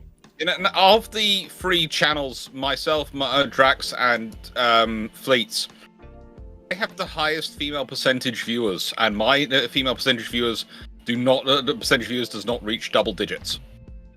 Is that because I watch you and I don't watch track?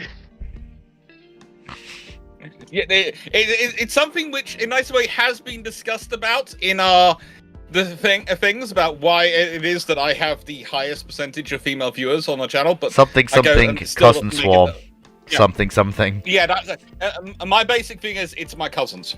And you also Yeah. have two moderators that either are or at a very bare minimum identify as female. So Hey, it's it 3 'cause you got Melanie as well. You can't There's forget about actually the more. woman who sent me a cat's bumhole. And a gift.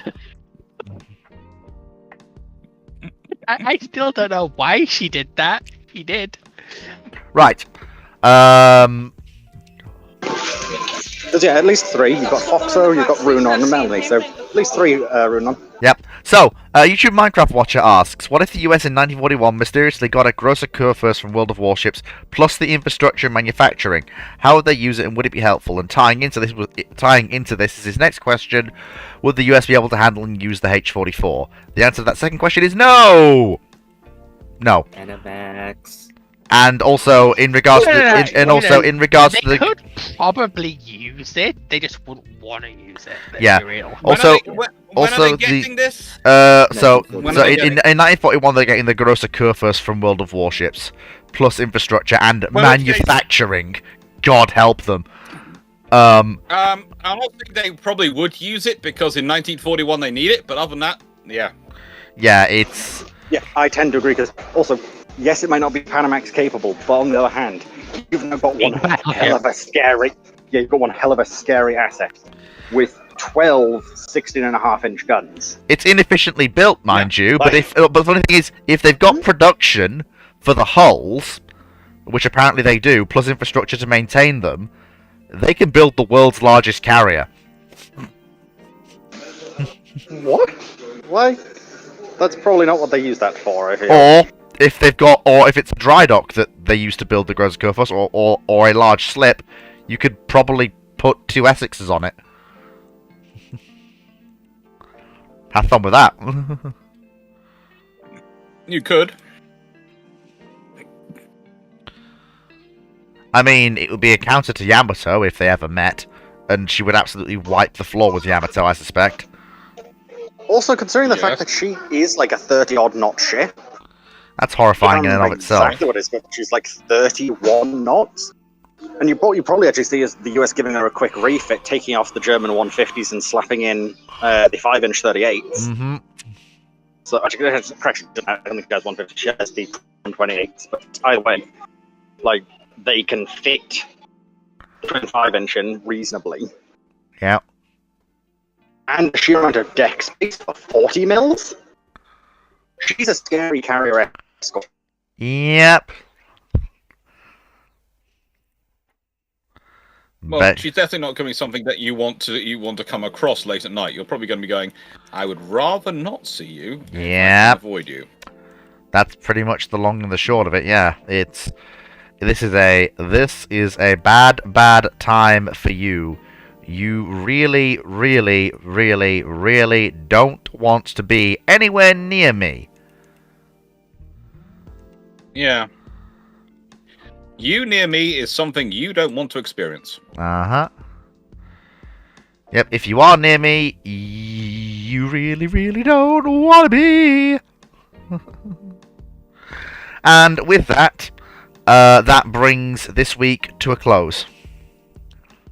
We haven't finished all of the catch-up questions, sadly, so there's still more to do next week, and obviously more will be added to the stack as we go forwards.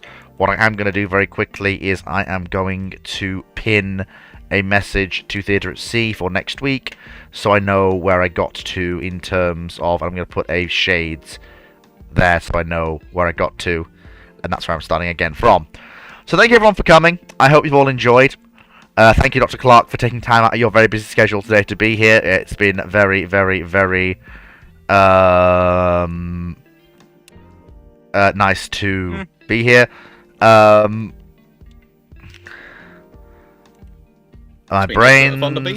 brains run out of thoughts. Yes, thank you, Moe. Thank you, Foxo. Thank you, Ruinon. Thank you, Dragon. For everyone being here, I'm gonna very quickly shut